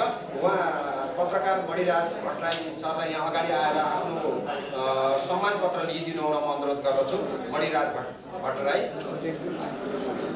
श्रीमान नरेन्द्र कुमार राई ज्यू प्रवीण, धरान 18, बुबा ध्यानबहादुर राई तथा आमा पद्म कुमारी राईको कोखबाट विक्रम सम्वत 2032 साल फागुन 27 गतेका दिन जन्मनु भई विभिन्न सामाजिक संस्थामा आबद्ध रहँदै 2074 सालको स्थानीय तहको निर्वाचनमा समेत जनताको मन जिती हाल धरान उपमहानगरपालिका 18 को वडा अध्यक्षको भूमिकामा निर्वाह गर्दै समाज, टोल, वडा र समग्र धरानकै विकास र उन्नतिका लागि अहोरात्र लागि पर्नुहुने तपाईँ जस्ता युवा व्यक्तित्वहरूलाई उच्च कदर गर्दै कवि विमल गुरुङ स्मृति पुस्तकालयको तर्फबाट यो सम्मान पत्र प्रदान गरेका छौँ।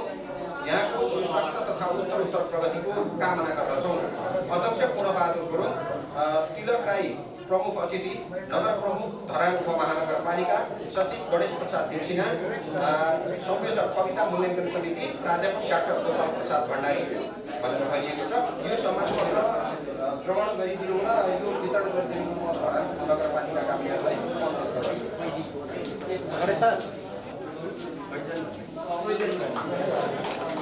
केशव प्रसाद वाग्ले सर अगाडि आइदिनु हुन अनुरोध गर्दछु। ल, श्रीमान केशव प्रसाद वाग्लेज्यू, धरान 1 सुनसरी। तपाईँ बुबा नन्दलाल वाग्ले र आमा नर्मदा देवीको वाग्लेको कोखबाट जन्मनु भई करिब 1 दर्जनभन्दा विभिन्न शिक्षण संस्थाहरूमा 44 वर्षसम्म निरन्तर सेवा गरी निवृत्त हुनुभई साहित्यतर्फ विशेष रुचि राख्नुहुने तपाईँ जस्ता शिक्षासेवी व्यक्तित्व साहित्य एवं शिक्षा क्षेत्रमा पुर्याउनु भएको योगदानको उच्च कदर गर्दै कवि विमल गुरुङ स्मृति पुस्तकालयका तर्फबाट यो सम्मान पत्र प्रदान गरेका छौँ। यहाँको सुस्वास्थ्य तथा उत्तरोत्तर प्रगतिको कामना गर्दछौँ भनिएको छ। यहाँ अघिकै विवरण छ, यो वितरण गरिदिनु। सुङ्निमा चामलिङ हुनुहुन्छ, हुँदैन? बुबा अशोक कुमार चामलिङ तथा आमा सुनिता लोहारको कोखबाट 2050 साल वैशाख 31 गतेका दिन 2070 सालदेखि पत्रकारिता क्षेत्रमा प्रवेश गरी आफ्नो अथक मेहनत, परिश्रम तथा कर्तव्यप्रति इमान्दार देखाउँदै कान्तिपुर दैनिक, मर्निङ टाइम्स तथा विजयपुर एफएमसँग लामो समयसम्म आबद्ध रही पत्रकारिता क्षेत्रमा पुर्याउनु भएको योगदानको उच्च कदर गर्दै तपाईँलाई कवि विमल गुरुङ स्मृति पुस्तकालयको तर्फबाट यो सम्मान पत्र प्रदान गरेका छौँ। यहाँको सुस्वास्थ्य एवं उत्तरोत्तर प्रगतिको कामना गर्दछौँ। सागर सिन्जानी, बुबा नारायण कृष्ण सिन्जानी भगर र आमा मगन माया सिन्जानी भगरको कोखबाट उर्लाबारी नगरपालिका वडा नम्बर 16 मा जन्मनु भई सोही ठाउँमा स्थायी बसोबास गर्ने तथा वाणिज्य शास्त्रको शिक्षा हासिल गर्नुभएका तपाईँले 2065 सालदेखि दिव्य रोशनी साप्ताहिकमा कार्यकारी सम्पादकको रूपमा काम गर्नुभएका तथा 2078 सालमा विष्णुनगर स्मृति सृजनशीलता पत्रकारिता पुरस्कार समेत पाउनुभएका तपाईँको उच्च कदर गर्दै कवि विमल गुरुङ स्मृति पुस्तकालयको तर्फबाट यो सम्मान पत्र प्रदान गरेका छौँ।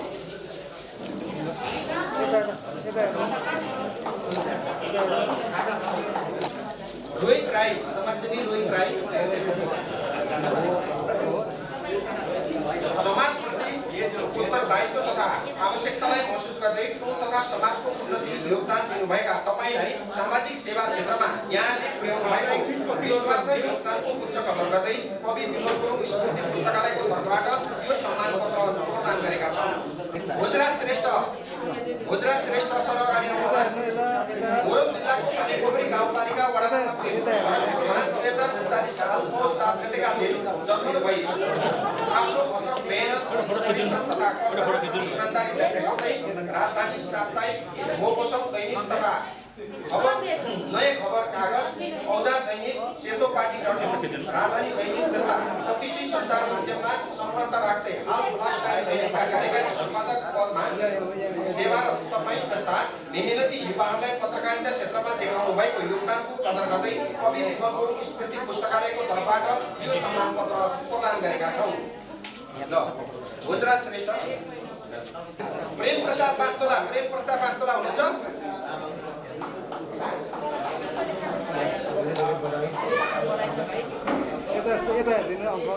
प्रेम प्रसाद बास्तोला,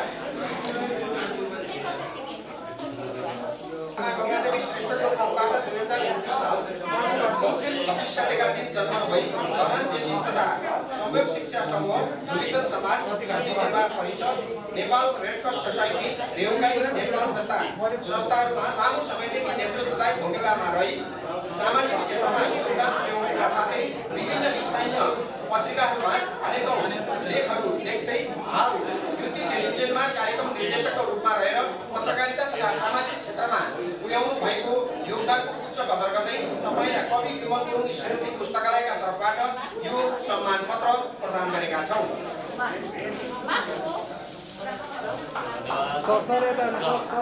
देवान किराती सर अगाडि आउनुपर्छ। बुबा दशरथ किराती, आमा मन्जु किरातीको कोखबाट खोटाङ जिल्लामा जन्म भई 1 नम्बर प्रदेशकै साहित्यिक क्षेत्रको श्रीवृद्धिका लागि एउटा मुक्तक सङ्ग्रह प्रकाशित गरिसक्नु भएको तपाईँले नेपाली साहित्यमा गरेको अतुलनीय योगदानको उच्च कदर गर्दै कवि विमल गुरुङ स्मृति पुस्तकालयको तर्फबाट यो सम्मान पत्र प्रदान गरेका छौँ। समाजप्रति आफ्नो दायित्व तथा आवश्यकतालाई महसुस गर्दै टोल तथा समाजको उन्नति गर्दै समग्र राष्ट्रलाई उन्नतिको गोरेटोमा डोर्याउन सामाजिक क्षेत्रमा हालसम्म यहाँले पुर्याउनु भएको निस्वार्थ योगदानको उच्च कदर गर्दै कवि विमल गुरुङ स्मृति पुस्तकालयको तर्फबाट यो सम्मान पत्र प्रदान गरेका छौँ। रविन गुरुङ, पिता काशीनाथ तथा माता पुण्यकुमारी पोखरेलका सुपुत्र श्री बद्री भिखारी, जन्मस्थान ओखलढुङ्गा माङ्खा,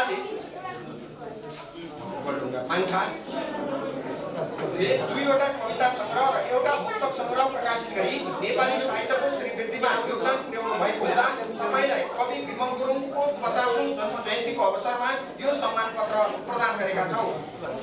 बुबा जितबहादुर राई, आमा चन्द्रमाया राईको कोखबाट जन्मनु भई समाजप्रतिको दायित्व तथा आवश्यकतालाई महसुस गर्दै टोल तथा समाजको उन्नति गर्दै सामाजिक सेवा क्षेत्रमा हालसम्म यहाँले पुर्याउनु भएको निस्वार्थ योगदानको उच्च कदर गर्दै कवि विमल गुरुङ स्मृति पुस्तकालयको तर्फबाट यो सम्मान पत्र प्रदान गरेका छौँ।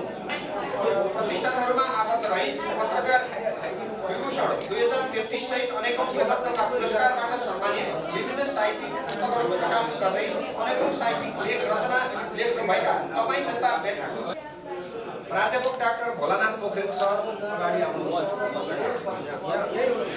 नाम्पू धनकुटामा जन्मनु भई दर्जनौं प्रतिष्ठानमा आबद्ध रही नेपाल विद्याभूषण पदक 2067 सहित अनेकौं पदक तथा पुरस्कारबाट सम्मानित विभिन्न साहित्यिक पुस्तकहरू प्रकाशन गर्दै अनेकौं साहित्यिक लेख रचना लेख्नुभएका ज्ञान ज्योति, ज्ञानदीप, दृष्टिकोण आदि पत्र पत्रिकाको सम्पादन गरिसक्नुभएका तपाईँ जस्ता व्यक्तिले साहित्यिक क्षेत्रमा पुर्याउनु भएको योगदानको उच्च कदर गर्दै कवि विमल गुरुङ स्मृति पुस्तकालयको तर्फबाट यो सम्मान पत्र प्रदान गरेका छौँ।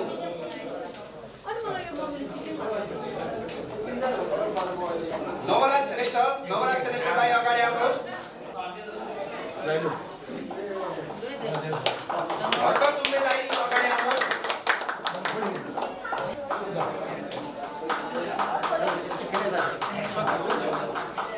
सन्तोष देवे सर पनि अगाडि आउनुहोस्।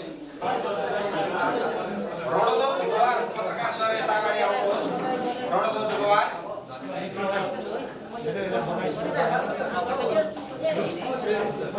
2037 साल असोज 6 गते बुबा स्वर्गीय रामबहादुर विश्वकर्मा, आमा प्यारी विश्वकर्माको कोखबाट जन्मनु भई 2049 साल तथा साहित्यकार मुन्ता शर्मालाई छोटो आफ्नो यो साहित्य कविता महोत्सव पुरस्कारको लागि प्रयास गर्नुभएका कविहरू सबैमा हार्दिक अभिवादन गर्न चाहन्छु। विमलको यो 30औं उहाँको चाहिँ अहिले 30 वर्ष उहाँ बित्नु भएको र 50औं स्मृति सभा हो यो। उहाँको चाहिँ 50 वर्ष हुने कवि विमल गुरुङलाई मैले जीवित अवस्थामा पनि देख्ने मौका पाएँ। उहाँ अलिक कम बोल्ने, धेरै घुल्ने लाउने र अत्यन्त सुन्दर कविता लेख्ने कवि हुनुहुन्थ्यो। यदि उहाँ बाँचिरहनु भएको भए र धरानमा सबैभन्दा राम्रो कविता लेख्ने कवि उहाँ हुनुहुन्थ्यो होला।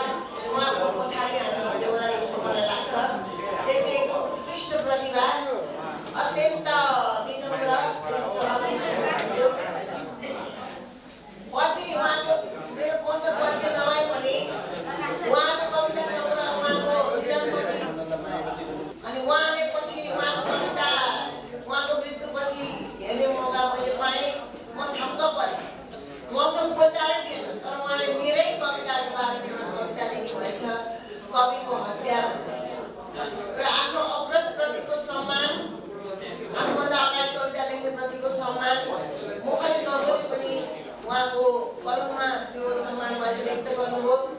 उहाँको विचार कति महान रहेछ भन्ने कुरो चाहिँ उहाँको कविताबाट पनि म विस्मित भएँ, म छक्क भएँ। त्यस्तो कविलाई धरानले गुमाउनु पर्यो, यो त हामी चाहिँ आफ्नो पीडा छँदैछ। तर पनि एउटा कलिलो छोरालाई गुमाउनु पर्दा आमा बाबुको मनमा कस्तो पीडा हुन्छ भन्ने कुरो त्यो भोग्नेलाई मात्रै सायद थाहा हुँदो हो, भोग्नु नपरोस्। र तर पनि हाम्रो पूर्णबहादुर दाइले आफ्नो त्यो शोकलाई शक्तिमा बदलेर आफ्नो जुन पीडा थियो त्यसलाई चाहिँ उहाँले विमलजीको सम्झनामा पुस्तकालय बनाउनुभयो। त्यतिले नपुगेर 1 करोडभन्दा बढ्दाको अक्षय कोष निर्माण गर्नुभयो र आज जुन यहाँबाट उद्घोषण गरियो 2 लाख पुरस्कार, त्यो त प्रज्ञा प्रतिष्ठानलाई पनि पछाडि छोड्ने पुरस्कार हो। त्यसकारण हामी सबै कवि लेखकहरू उहाँप्रति चाहिँ आभारी छौँ, जसले पाए पनि जे पाए पनि धरानले दिने पुरस्कार यति ठुलो राष्ट्रिय पुरस्कार अहिलेसम्म कुनै सङ्घ संस्थाले दिएको छ जस्तो मलाई लाग्दैन। धन भएर मात्र भनेर मन पनि चाहिन्छ भन्ने कुरा चाहिँ पूर्णबहादुर दाइको जीवनबाट चाहिँ हामी थाहा पाउन सक्छौँ। एउटा उदाहरणीय व्यक्तित्व हुनुहुन्छ उहाँ। र यहाँ जहाँसम्म अब यो सहभागी कविहरूको कविता सुन्दा मलाई हाम्रो निर्णायक मण्डललाई कति समझ पर्यो होला जस्तो मलाई लाग्यो। Ramesh sir, Gopal sir, Mahanand sir, 101 कविता राम्रा छन्। उनलाई प्रथम बनाउने, उनलाई द्वितीय बनाउने र उहाँ हाम्रा निर्णायकहरूलाई परेको समझ मैले त्यहाँ बसी बसी अनुभूति गरेँ र साह्रै सुन्दर कविताका तपाईँहरू कविहरू हुनुहुन्छ। पुरस्कार भन्ने कुरा त संयोग हो, कहिलेकाहीँ राम्रो कविता लेख्नेले पनि पुरस्कार नपाउन सक्छ, कहिलेकाहीँ सामान्य कविता लेख्नेले पनि पुरस्कार पाउन सक्छ। त्यसकारण पुरस्कारलाई ध्यान दिनु हुँदैन। तपाईँहरू लेख्नुहोस्, तपाईँहरूको कलम एकदम राम्रो छ, तपाईँले समाउनु भएको विषयवस्तु धेरै सुन्दर छ। कविहरूले नै यदि देशलाई माया गरेनन् भने, कविहरूले नै यदि राष्ट्रियताको पक्षमा बोलेनन् भने, कविहरू अगाडि बढेनन् भने देश कहिले पनि सभ्य र सुरक्षित हुन सक्दैन जस्तो मलाई लाग्छ। लेखकलाई माया गर्नु पर्यो, लेखकको चाहिँ एउटा आत्मसम्मान हो, त्यसलाई रक्षा गर्नु पर्यो। त्यो कुरामा तपाईँहरू सबै लाग्नुहुन्छ र लेखकहरूले कलम एकदम अविचल चलाइरहनुहोस्। तपाईँहरू एकदम अत्यन्त उत्साह र प्रतिभाको धनीहरू हुनुहुन्छ भन्दै म यहाँबाट बिदा लिन्छु। छनौट समितिका संयोजक डाक्टर गोपाल प्रसाद भण्डारीलाई म अनुरोध गर्दछु। अब त्यस्तै गरेर महानन्द तिमसिना, डाक्टर महानन्द तिमसिना, मायाको चिनो लिइदिनु हुन्छ। डाक्टर महानन्द तिमसिना,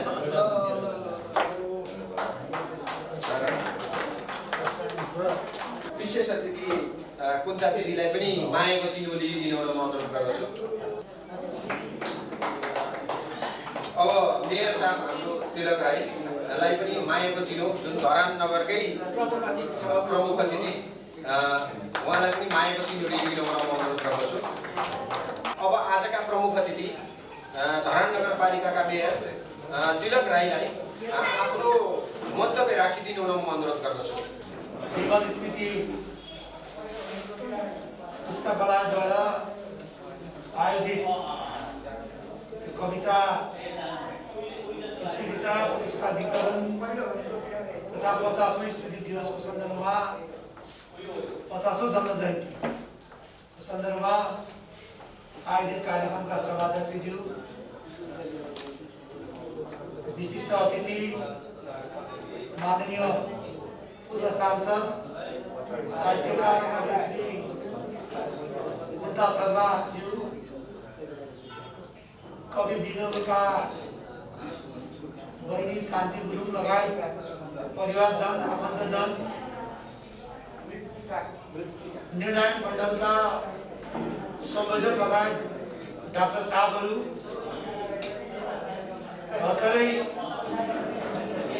प्रतियोगितात्मक कवितामा प्रथम लगायत पुरस्कृत कवि कवयित्री साथीहरू, समाजमा विभिन्न योगदान गर्नुभएर सम्मानित हुनुभएका सम्मानित व्यक्तित्वहरू र टाढा टाढाबाट आउनुभएका सहभागी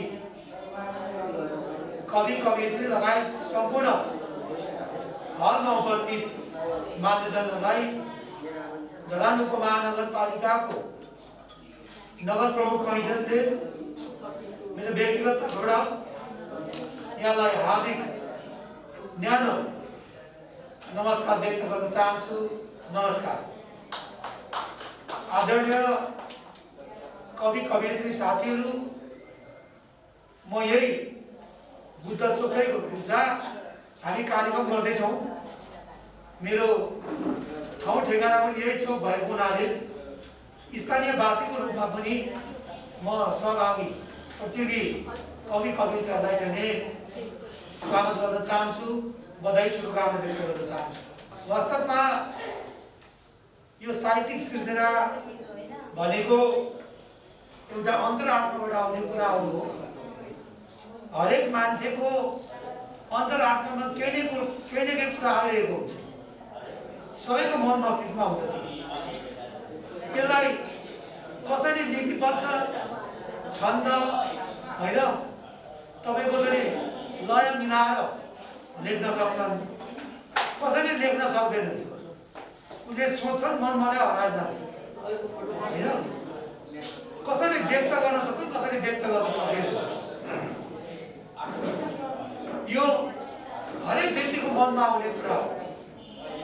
जसरी हामी आम नागरिकहरू या त राजनीतिक कर्मीहरू कसैले भाषण राम्रो गर्नुहुन्छ मिलाएर, कसैले उसलाई लागेको कुरा सामान्य ढङ्गले भन्छन्। त्यस कारणले गर्दाखेरि त्यो प्रस्तुतिलाई कसरी हेर्नुहुन्छ निर्णायक मण्डलले मलाई त थाहा छैन, तर उसको चाहिँ अन्तस्करणमा आएका विषयवस्तु कतिको गम्भीरता छ भन्ने कुरा पनि महत्त्व रहन्छ भन्ने लाग्छ मलाई। त्यसो भए पनि हरेक व्यक्ति, हरेक नागरिकले आफूले भोगेका कुरा, स्पर्श गरेका कुरा होइन र समाजमा देखिएका परिवर्तनहरू वास्तवमा सामान्य रूपमा हामी महसुस गर्छौँ।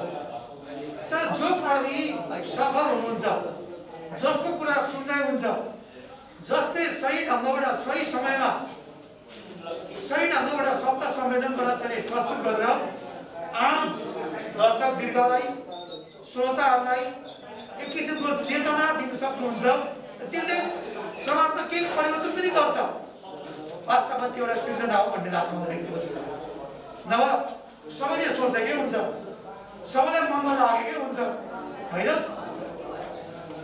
हरेक परिवर्तनले मान्छेलाई छुएकै हुन्छ, हरेक राम्रो घटनाले मान्छेलाई आधारित बनाएकै हुन्छ, गलत कदमहरूले मान्छेलाई दुखित तुल्याएकै हुन्छ।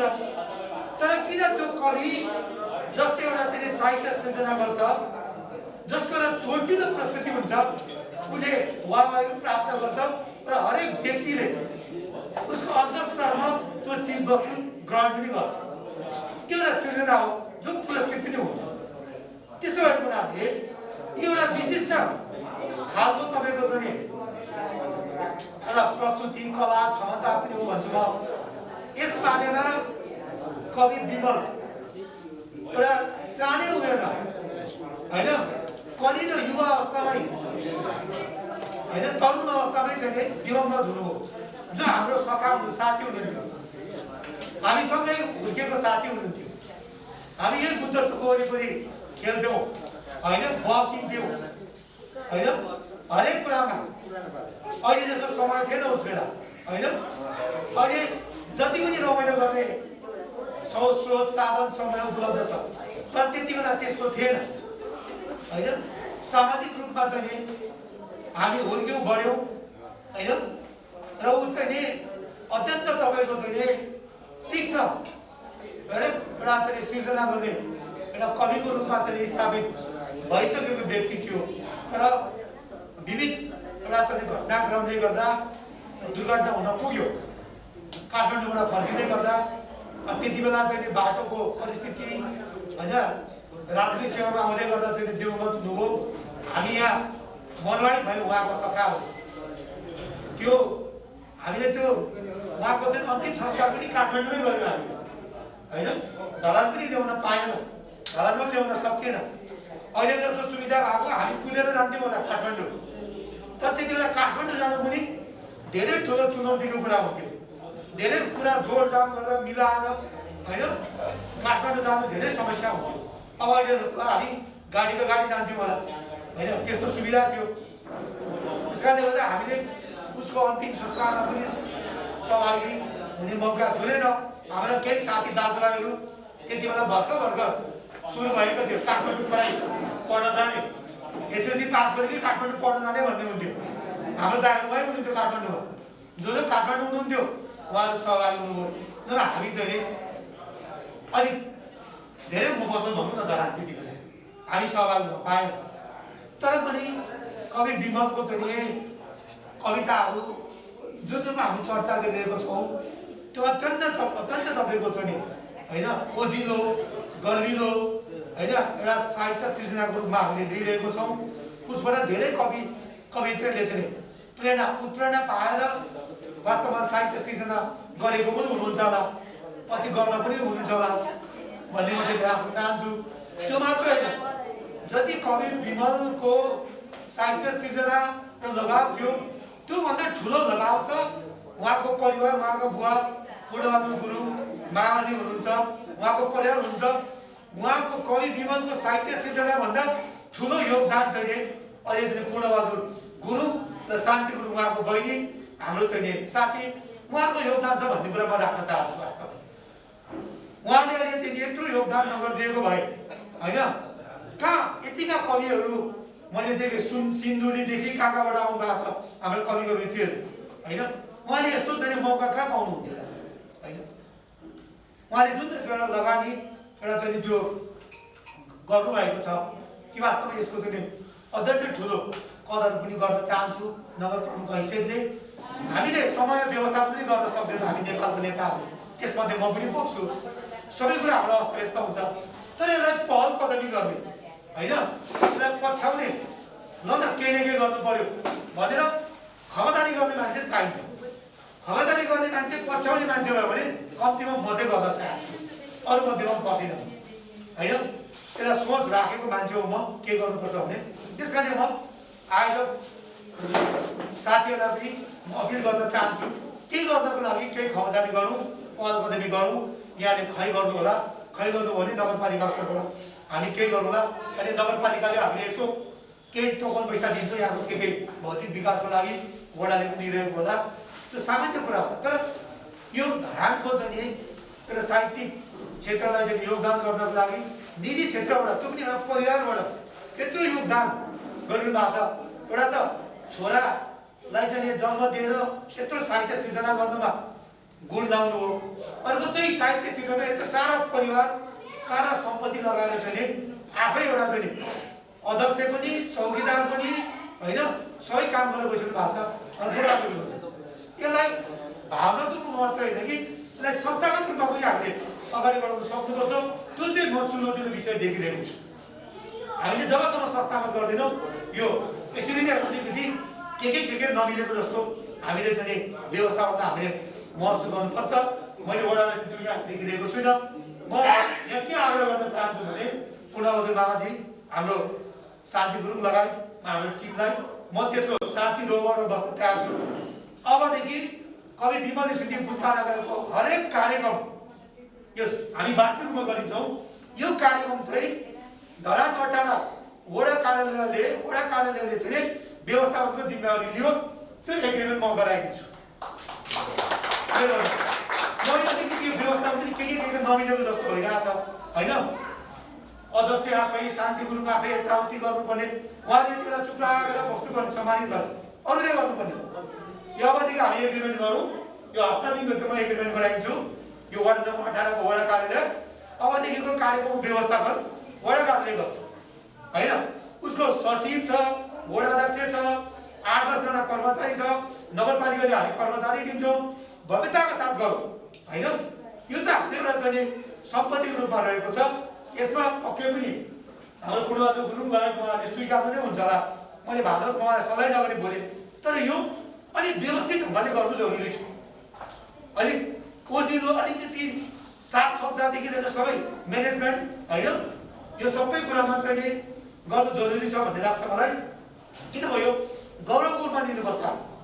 दूर दराजबाट चाहिँ प्रतियोगीहरू आउनु भएको छ, उहाँलाई चाहिँ उहाँको प्रस्तुति मलाई के लाग्छ भने कार्यक्रमसँग साथीहरू हुनुहुन्छ यहाँ, म सधैँ भन्ने गर्छु एउटा प्रतियोगीले एउटा यस्तो मञ्चमा उभिनु पाओस् कि त्यो मञ्चमा चाहिँ म पुरस्कृत नभए कम्तीमा त्यो मञ्चबाट मेरो साहित्य सिर्जना त पस्किन पाऊँ भनेर कम्तीमा चाहिँ लालाइ होस् न होइन।